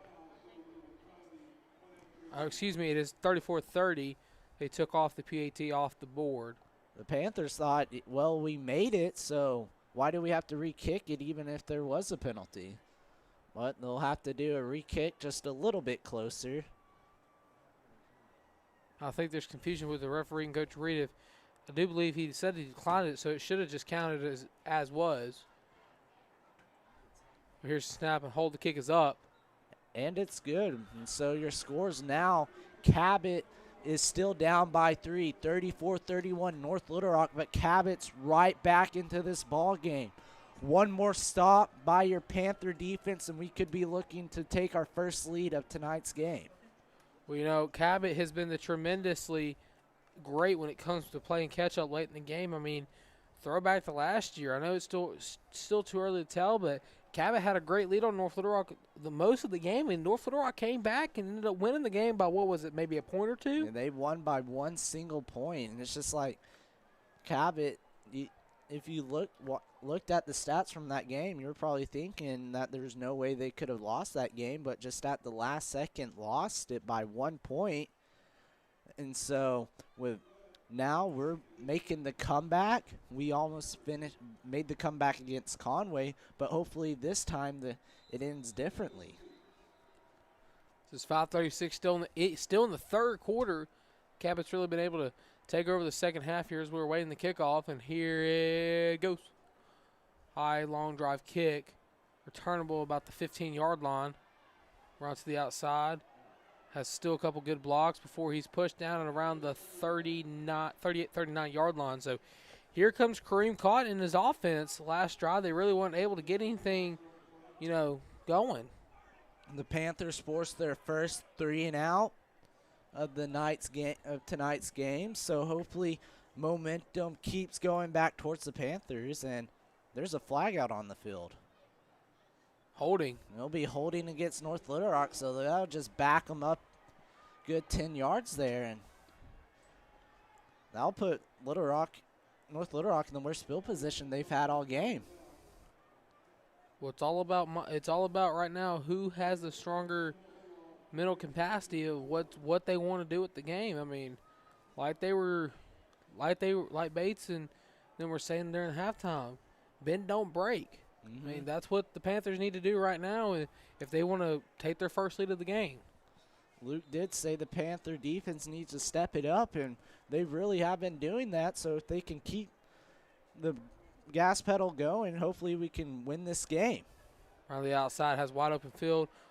He's going to be Finally brought down there. like a WWE wrestling move there.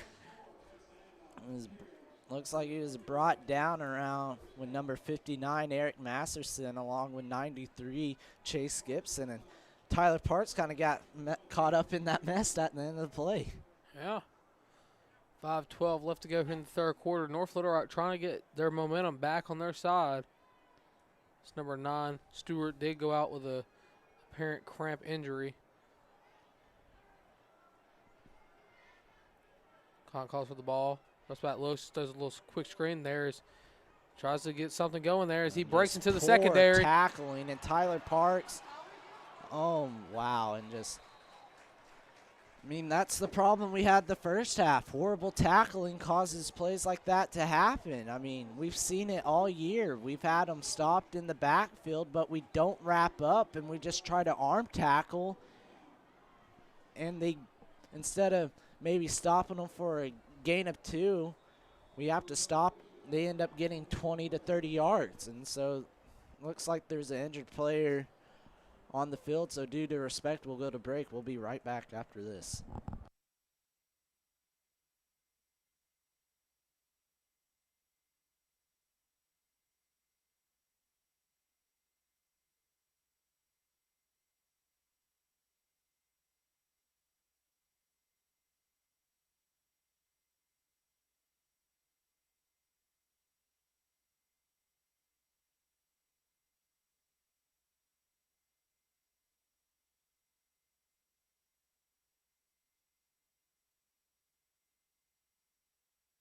You go ahead. Welcome back, ladies and gentlemen. As it runs around to the outside, he just gets taken down there by number 9, Jaden Riles. My apologies there, Cooper. I didn't realize you were taking a drink. Yeah, I was taking a drink. My bad there. Didn't know you unmuted me. I was just saying, you just go ahead, call it. I'll be right back. That's my apologies there. This college just going to hand it off once again around the outside. And he's just going to keep going before he's pushed out of bounds there by number 93, Chase Gibson. Well, he got to the outside, but the Panthers poured him out of bounds. Not poured him, pushed him out of bounds, as I saw Crow fake pouring his drink out. So we'll be 2nd and 9 coming up. The Panthers need a stop here. 34-31, 4:10 left. We need to force North Little Rock to a field goal or a turnover. You can't have them score here. Collins going to hand the ball off once again. He's just going to walk into the end zone. Touchdown, North Little Rock. And that was number 11, Frederick O'Donnell, who just walked his way up the middle into the end zone. So with 4:05 left, North Little Rock's up 40-31, trying to make it 41-31 and back to a 10-point ball game. Well, North Little Rock's just back to doing what they've been doing all game, just playing their style of football and not letting anything happen for Cabot on the defensive side of the ball. And the kick was up and good, so North Little Rock is in the lead, 41-31, with 4:05 left in the third quarter. Panther defense just couldn't stop the run, and it seems like the run has been the one thing they've really been struggling with all game. Well, it's just one of the things. You gotta. We talked about it first half. You just gotta learn. You gotta tackle. Yeah. Don't go for the legs. Don't try to make him lose the ball. Just wrap him up. Basic tackling, basic football 1-on-1, and bring him down to the ground.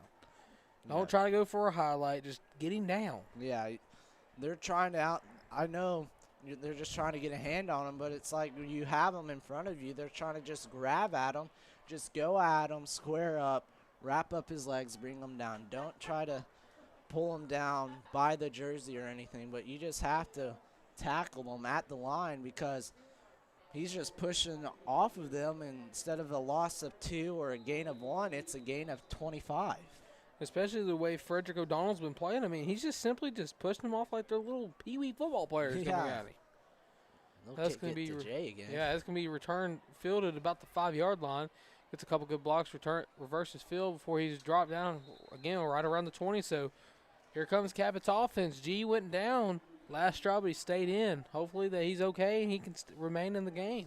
I'm pretty sure he's fine. I'm just a little shaken up after the sack he got, but the Panther offense really had no problem moving the ball down the field the past 2 drives, so hopefully we can keep the momentum going that we have on offense and score once again with 3:58 left.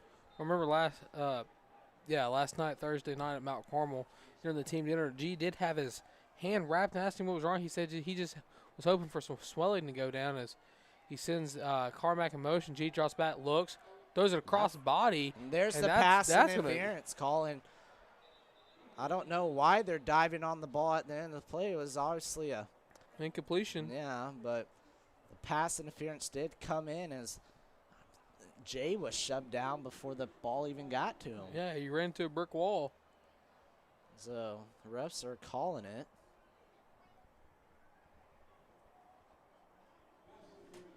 It'll be pass interference against North Little Rock, and so that'll be an automatic first down for the Panthers. 15-yard penalty, so that's huge. Especially, I mean, Cabot's been able to capitalize off of penalties. I mean, it was the personal foul. It's the personal foul to start the second half, and now it's the pass interference. So we're going to see what happens here now.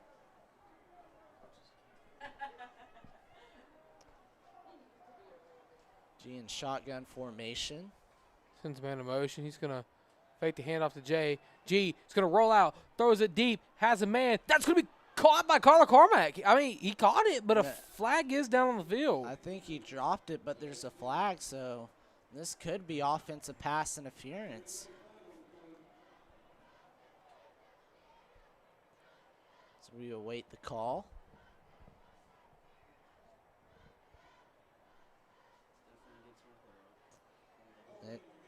It'll be holding against North Little Rock, so I guess there is holding back in the secondary. So it'll be another automatic first down for the Panthers. Well, I mean, if you go back on that play and look, it did look like Carmack was kind of being tugged from the back there when he switched and reversed field on the other sideline to run it and get the ball there. Well, as wide open as he was, I thought he could have pushed off. G's going to throw off his back foot. That's going to be caught. Wow, snagged by Jay. Jay jumped up there and grabbed it with one hand. That's going to be Yarnell's sweetest play of the week. I mean, that's going to be, what, the third consecutive week he's been on there? Maybe. I mean, his kickoff return could get on there. Carmack's play, juking out that defender, could have possibly get on there. But Jay, if he doesn't catch that, that could have been an interception. G's going under center here. He's going to hand the ball. I know he's going to keep it himself. He throws it off his back foot. And I thought it'll be incomplete. G got lucky there. That was a risky throw off your back foot to the far side of the field to Carmack. It's almost intercepted there by number 13, Randall Abrams. He was really looking forward to getting that interception, but luckily it falls incomplete. So second down will be coming up with 3:34 left. Cabot down 10 here after the rushing touchdown by O'Donnell, last offensive drive for the charging Wildcats. G in that shotgun formation, sends a man in motion. Do believe that's Birdsong. G's going to drop back, looks, throws it over the middle of the field. That's just going to, whoa. That could have been intercepted once again. His intended target was Braden Jay, but that pass was nowhere near Jay. Do believe number 12, Zaylen Robinson, almost was the charging Wildcat with the interception there. He was definitely looking for that one, and North Little Rock's looking to hype up the crowd to get a stop here on third down. It'll be 3rd and 10 for Cabot. 3:33 left in the third quarter. You got to get the first down.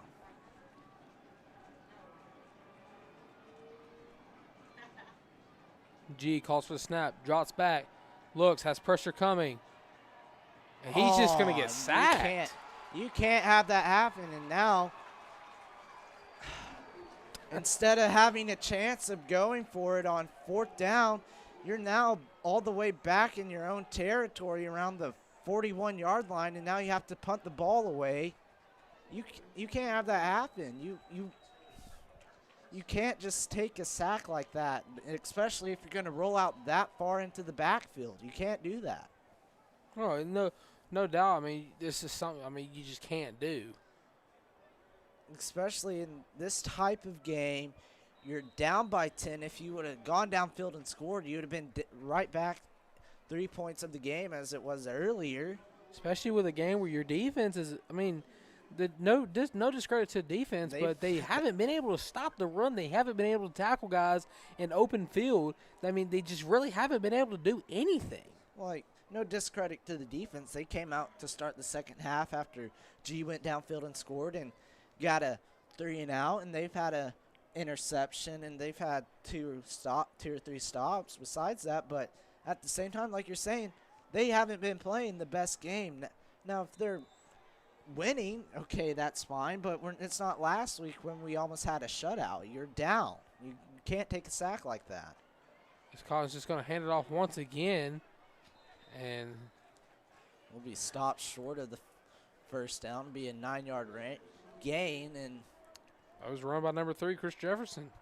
In North Little Rock, if they want to, they'll run it to the outside all game. I mean, I don't get why they're not doing it the whole game because Cabot hasn't been able to stop it. And if they're there, they can't tackle. Right. I mean, it's just one of those things that, I mean, you got to adapt to it, and you got to change it fast or they're going to kill you all game. Yeah. And that's just going to be, a flag does come out in the area of holding. Go. That's holding, and Jaden. Ball came out. Ball came out. So I don't. If Cabot has it, that's a whole game changer right there. And they're saying Cabot has it, so they're going to decline that penalty. And we were just talking honestly, we're talking so bad about our defensive tackling. Next thing you know, they probably heard us and said, all right, I'll shut you up, and Rouse forced a fumble. So Cabot gets the ball back. Wow, what a change of events. As Cabot's going to get the ball back with 2:06. That a baby defense shutting our mouths up. They heard us. They said, oh, you don't think we're tackling well? I'll show you. Hey, I love it when they're able to shut me up. Yeah. Lord, everybody knows how loud of a mouth I've got. G sends a man in motion here. Calls for a snap. Hands the ball off. Has good blocking ground the outside. Jay with a good block as a flag comes out. Flag. If they call a flag on Jay, that's a pitiful call. That's just physical football right there. I don't know why you'd call a flag there. I mean,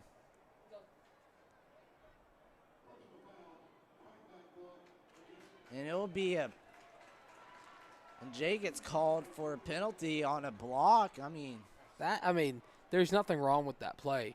Jay just came back on the play from doing his thing, set up a good block for the run play. I mean, there's nothing wrong with that. You won't see that call getting called anywhere else. Now, if he hit him with his helmet, like in a targeting type of way, sure, you'll see it called there. But anywhere else, you will never see that called. And he just shoved him. It's not like he lowered his shoulder or anything. So G's just going to dump it off to Jay. Jay has a couple good blocks around the outside. Oh. That was a Derrick Henry stiff arm right there. Jay's probably mad. All right, if y'all don't want to be physical, I'll just stiff arm you to the face. And what a play there by Jay. Jay's just trying to have some good old physical football, but I mean, that's what football's all about. Yeah, Frederick O'Donnell did that to Landon Meek earlier in the first half. Yeah, so just repaying it, you gotta. If you can't take a hit, then you don't need to be playing football. Especially in this high caliber type of game. Yes. So it'll be second and long. Jay the man in motion here. G calls for the snap. Drops back, looks. He's going to run with it. Oh, and he gets tripped up right at the line. So he may have gained one diving after getting clipped in the ankle. So 1:42 left in the third quarter. It'll be 3rd and 20 or 3rd and 21 coming up for the Panthers, and you have to get this. You have to get the first down here if you're the Panthers, or at least get it to around the 50-yard line. G calls for the snap. They're going to hand it off up the middle. Breakaway on the outside. He's just going to keep going, but he doesn't. He made it back to the regular line of play, so it'll be 4th and 10. And Cabot, do you go for it? I don't know, because, I mean, the clock's still running. You're down 10. Your defense have had their stops here and there, but they haven't been consistent. And it looks like they will go for it. This is huge. Don't give up a sack. North Little Rock will probably bring a blitz here, but don't take the sack. Get the play off. G drops back, looks, steps up in the pocket, throws it off his back foot. And, that, I mean, I don't see what G saw on that play, Cooper. Do you? Well, G was stepped up into the pocket. He was rushed, had men around him, and then he tried to get the pass. He just tried to get the ball away and not take a sack, which I'd rather him try to throw a pass somewhere than get sacked in that situation. But after the forced fumble by the Cabot Panther defense, Cabot turns the ball over on downs. Kaz just going to keep it himself, and he's just going to stay up. And, I mean, Gets 5 yards. Tackle was made by number 7, Landon Meek. Meek has really had a pretty good game. He's had a good couple tackles as he's been out the past 2 weeks due to being quarantined because he got exposed. He didn't have it, but he had to miss the last 2 weeks, and it's good to see him back out onto the field. so 32 seconds and counting left. 2nd and 5 for the Wildcats here. Collins going to call for it, fake the handoff. He's going to scramble. He's going to step up in the pocket. He's going to still be on his feet before he's finally brought down, but I don't believe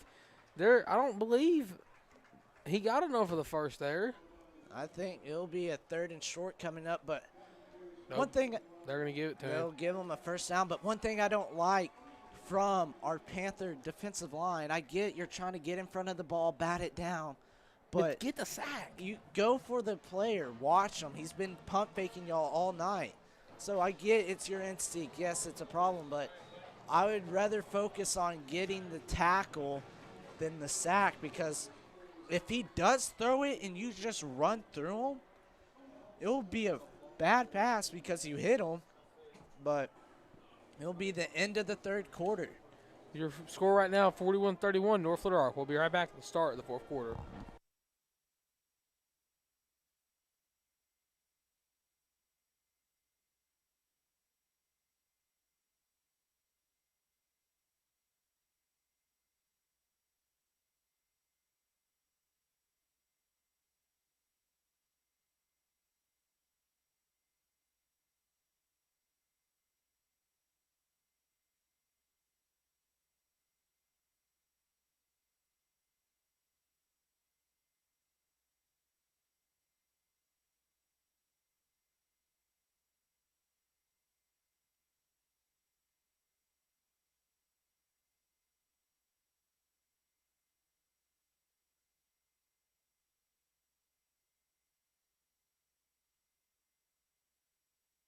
Welcome back, ladies and gentlemen, to the start of the 4th quarter.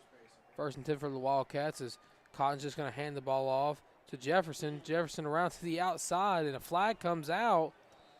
I do believe it's going to be on North Little Rock. So this play will be going back. Could be a block in the back or hold.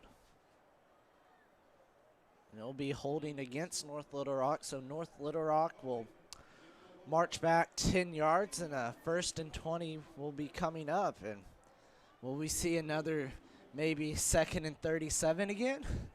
I don't know, Cooper. I mean, we've seen it before, but as of right now, as long as Cabot's able to get the ball back, I frankly don't. I mean, I hate to say it, but I frankly don't care what down it is. As long as we get the ball back soon, it don't matter. Yeah, they'll have every block they could get, and he will break it almost to the touchdown. Touchdown saving tackle by number 2, Tyler Parks. But that's what we can't have. You get them back 1st and 20, and then they gain 40 yards on a run to the outside with amazing blocks. I mean, you have, I don't know, we just need to send more blitzes. Send people to contain the outside edge and get out there. So it's going to be a quarterback keeper. He has room, but he'll just Be brought down at around the 12, 13-yard line. We'll gain about 5 yards there, and a 2nd and 5 will be coming up for North Little Rock. North Little Rock, if I don't want to say it, but I hate to say it, but if they score 7 here, that could be the dagger of the game. Going down by 17 with 11 minutes left, that could be the dagger. Unless we can score 3 straight drives and get 3 straight stops. I mean, they get 7 here, this could be the end. Calling the call for the snap. He's going to hand it off he's going to keep it himself, and he almost got it on a play there. So we'll get stopped around the 3-yard line. Forced tackle by number 2, Tyler Parks, along with number 35, Aaron Pouncey.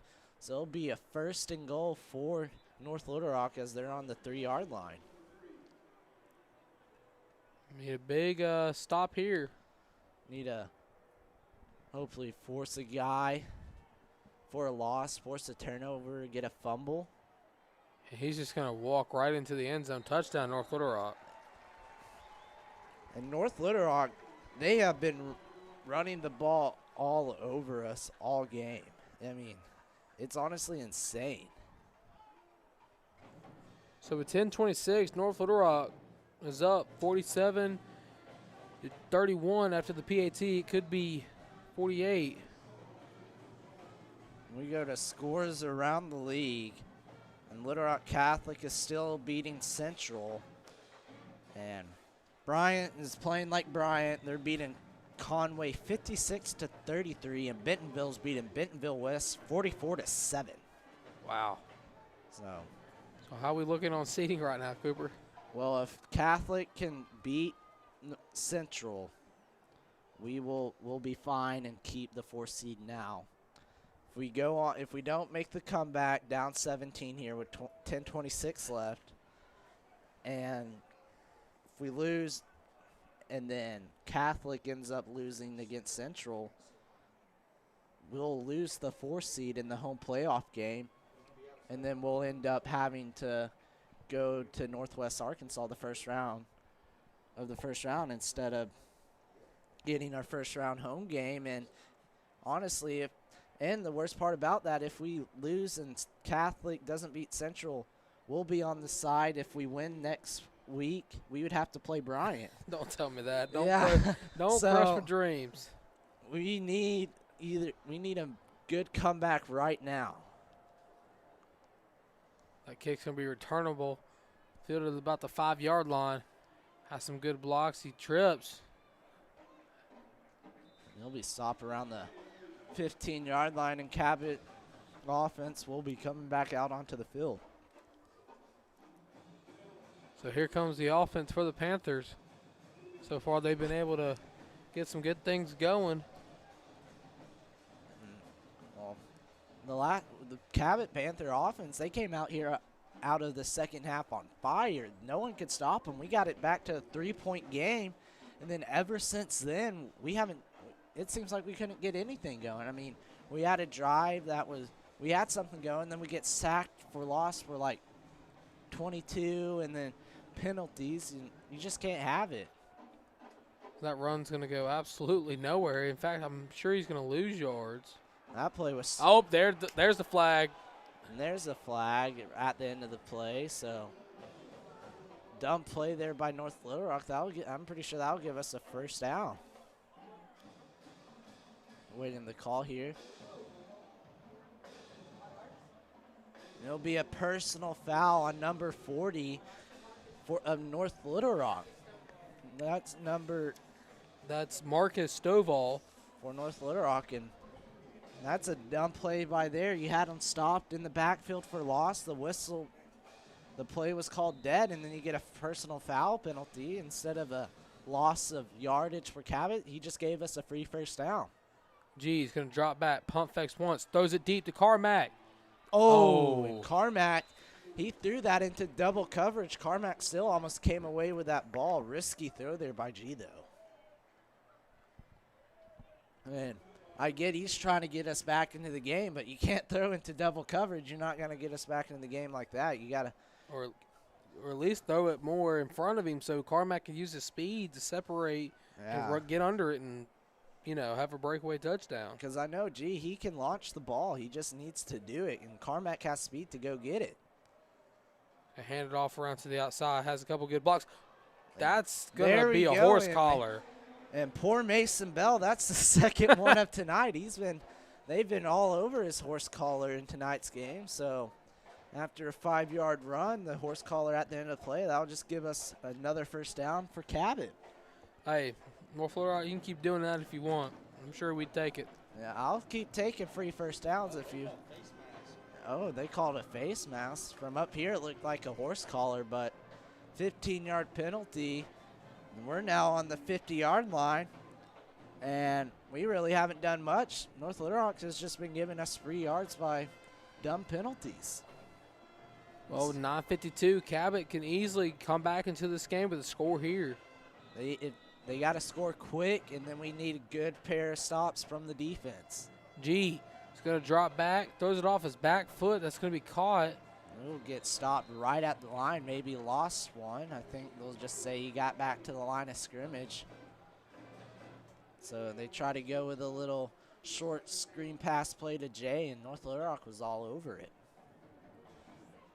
9:25 coming up left in the fourth quarter for Cabot, and Cabot's waiting the call from Coach Reed. You got Tyler G is in at quarterback. Yeah. Still in shotgun formation. He's going to drop back.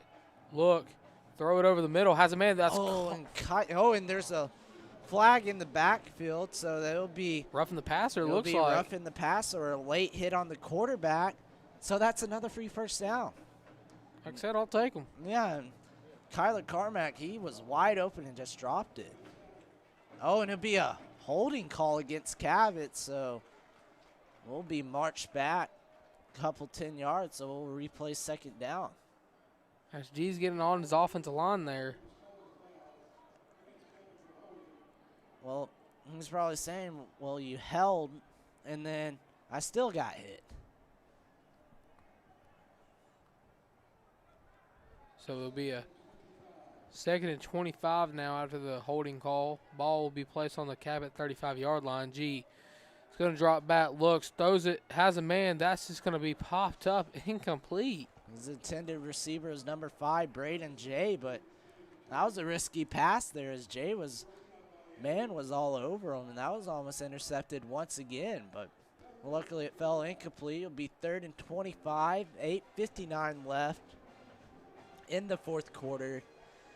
If you're going to do anything, if you want to get back into the game, you got to get the first down. You have to get this first down, because if you don't get it,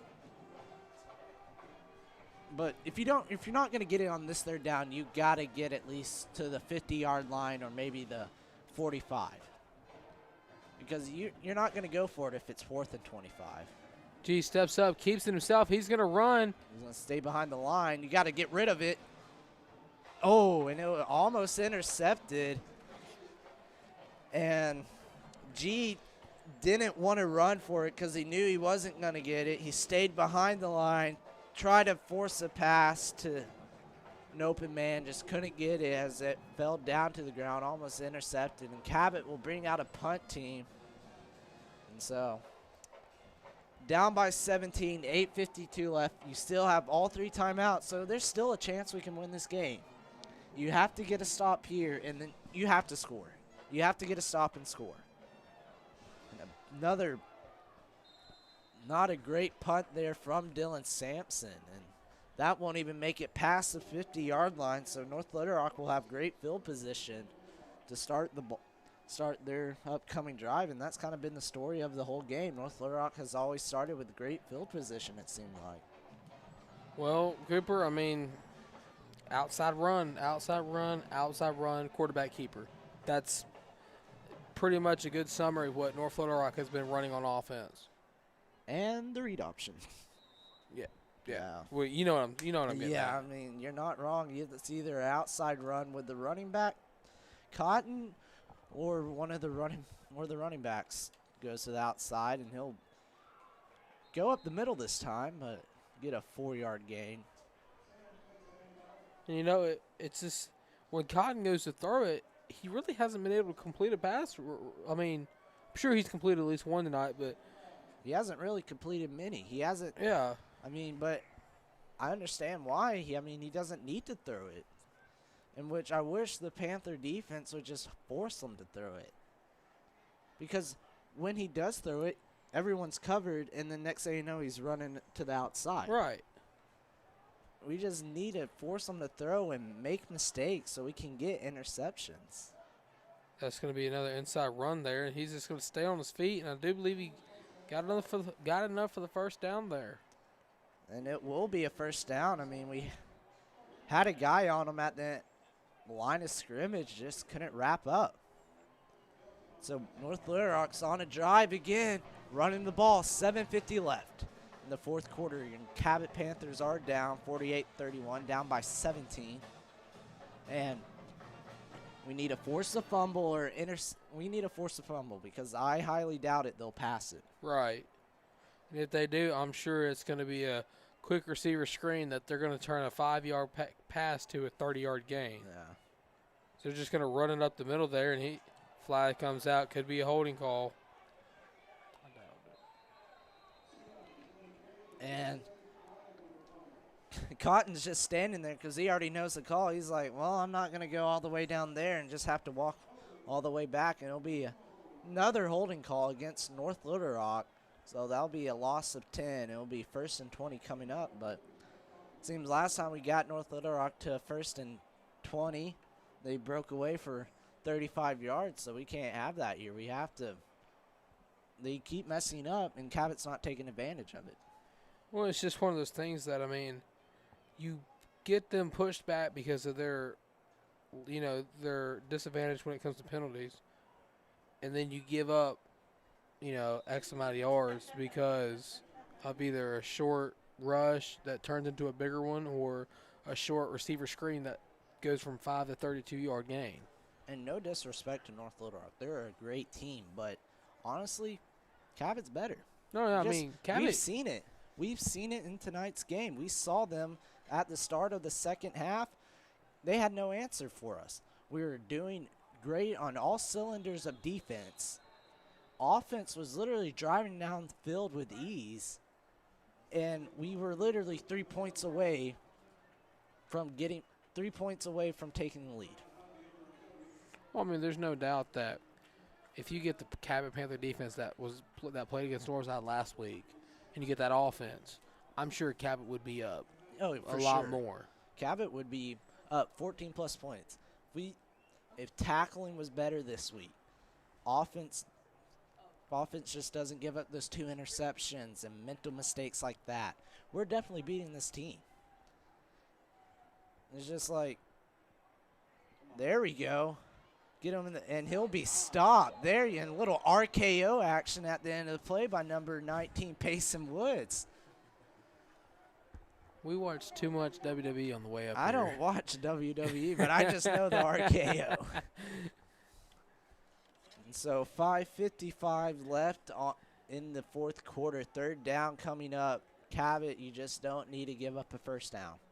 Whatever you do, don't give up a first down here. Please, Cabot, do not give up a first down because let's say Cabot stops here, gets the ball back. There's still plenty of time. I mean, we still got timeouts. I know it's not really that we don't need to use them right now, but we still got time to at least, tie the ball game, if not get the lead. If we just stop them here, score quickly, and then get the ball back. Oh, for sure, because, they're going to have to punt. Now, if they're going to waste some time, but if we can go downfield, score quickly, and Cabot will use one of their timeouts to keep the clock from running down much more, but we still have 2 timeouts. They punt us the ball, and we'll probably get it around maybe start. If it's a good punt, we could start around our 15, maybe 20. So say we started around 20. If we can score quickly like I know this Cabot Panther offense can do, we won't have to go for an onside kick right away. We could kick it deep and force North Little Rock to beat us. Defense pulls out a stop. They give us the ball back. We score again. It's a 3-point game. We go for the onside kick. Even if we don't give it, if we have time, we still have 2 timeouts. Right.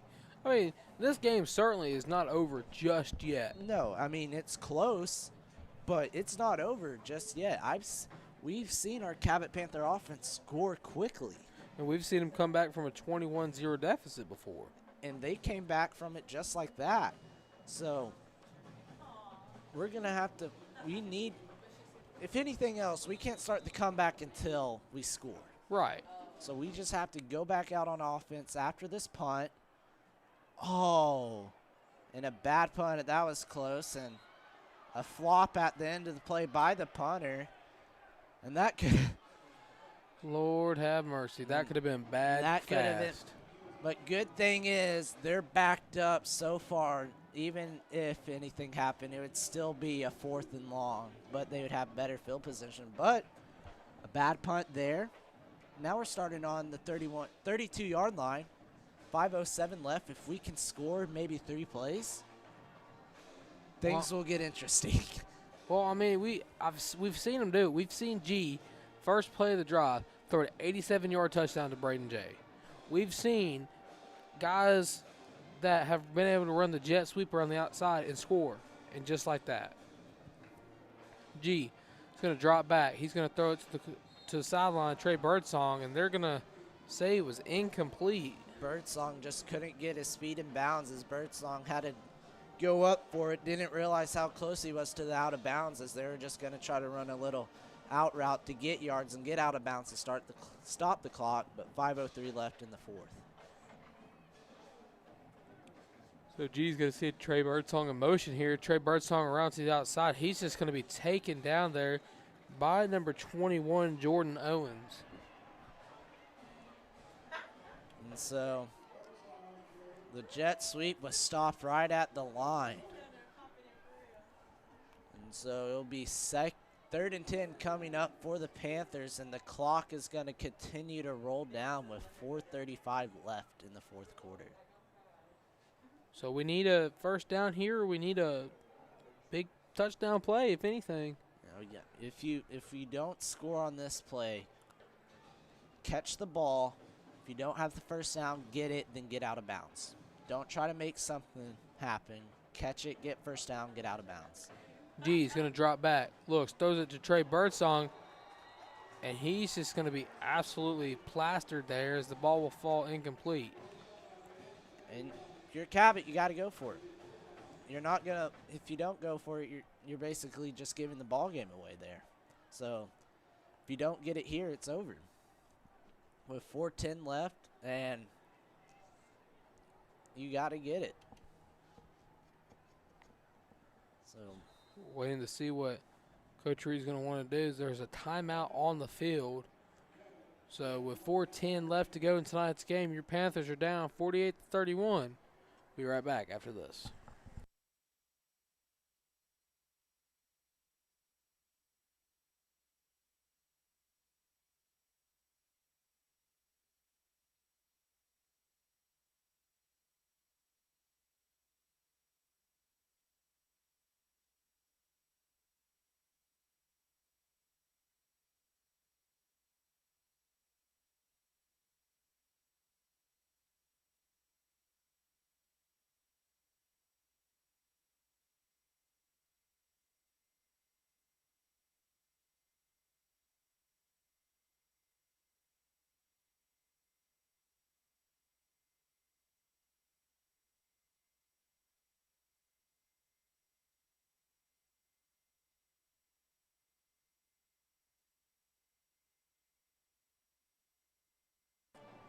Welcome back, ladies and gentlemen, after the timeout here. 4th and 11 from their own 32.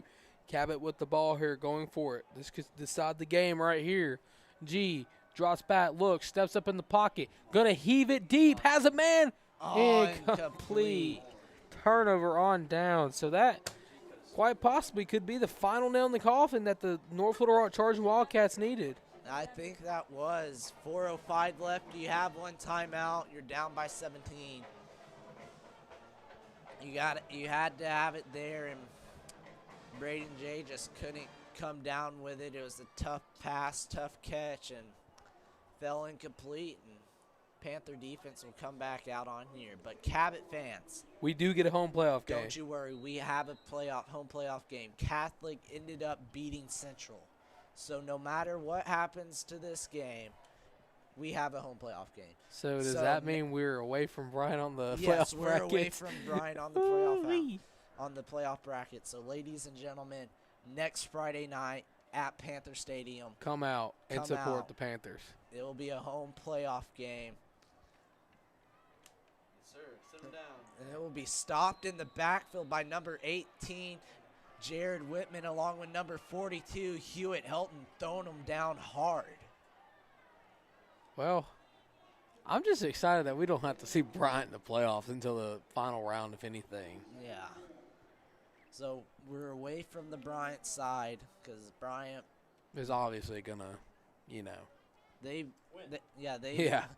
won. They beat Conway tonight, so they finish as regular season champs in the Central Division as they went undefeated. Bentonville will finish regular season champs of the West. So right now, I think we could still be playing Rogers. And Bell's just going to take that and just continue pushing the ball down the field. North Little Rock, they're going to look to score once again and run the score up on us and make it, instead of a 17-point game, make it a 24-point game with 3 minutes left to play.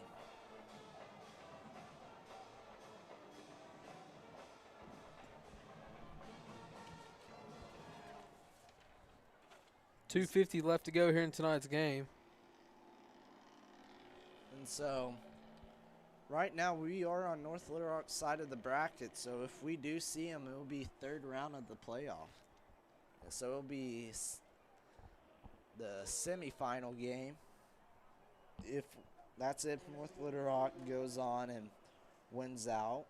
So if we want a revenge game against North Little Rock, we'll have to win next week, go on, upset Bentonville at Bentonville. Then we'll come back here, play North Little Rock, and the winner of that game would go play in the state championship game, which will probably be Bryant. Right. What's the likelihood of us doing this, Cooper? Anything's possible. Right. I mean, bad thing is we have to play the best team out of the West if we win next round. So it'll be a tough game against Bentonville, no doubt about it. And 1:40 is left on the clock.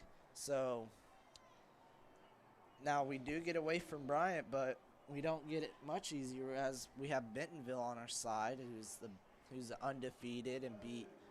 And last time I checked, they were winning 44-7 against Bentonville West, who's the second best team in the West. So Bentonville's the dominant team, so we'll have a struggle against Bentonville, but anything's possible. Well, Panther fans, you always can rely on your favorite commentators here at CHTV to call all the Cabot Panther playoff games that we can. Yep, so next week we'll have a home playoff game, so Panther fans, get ready for playoff atmosphere. There's a delay game happened on the field, so North Little Rock's going to move back a couple yards.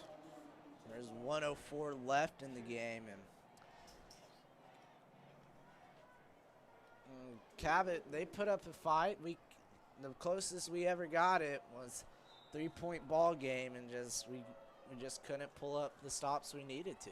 Cooper, something just struck me in the heart. Do you realize this is our last regular season game calling Cabot Panther football? Yeah, we're on the verge of calling some of our last games, and handoff up the middle. A fourth down will be coming up for North Little Rock, and there's 50 seconds left in the fourth quarter.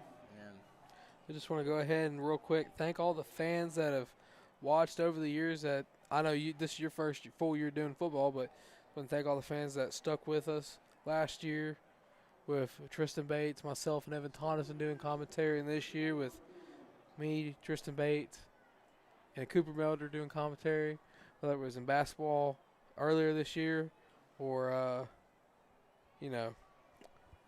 during the football season now. Also want to just thank you. The kick was no good, so with 18 seconds left, the score's still 48-31 North Little Rock. I wish Cabot was winning, but sadly North Little Rock's winning. But, yeah, we want to just thank everybody for watching the whole regular season. And we hope you enjoyed the halftime shows with your favorite technical director, Evan Crow, your favorite cameraman, Tristan Bates. And then we had Luke come in with the halftime show with Tristan Bates. They gave good input of that. So next week, home playoff game. Hopefully, if you can't make it, tickets sell out. Be sure to tune in to CHTV Sports on YouTube. And if you can't find us, look up Cabot High School Television, and we'll be right here live as the final seconds will be rolling out in tonight's game. Yeah, we just also want to give a quick shout out and thank you to Mr. Massey. All this couldn't be possible without him, and that's going to do it for tonight's game. As your Panthers are going to lose 48-31 for CHTV Sports.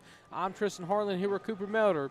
Good night, everybody, and we will see you for some Cabot Panther playoff football action. Get ready, folks, because we're coming.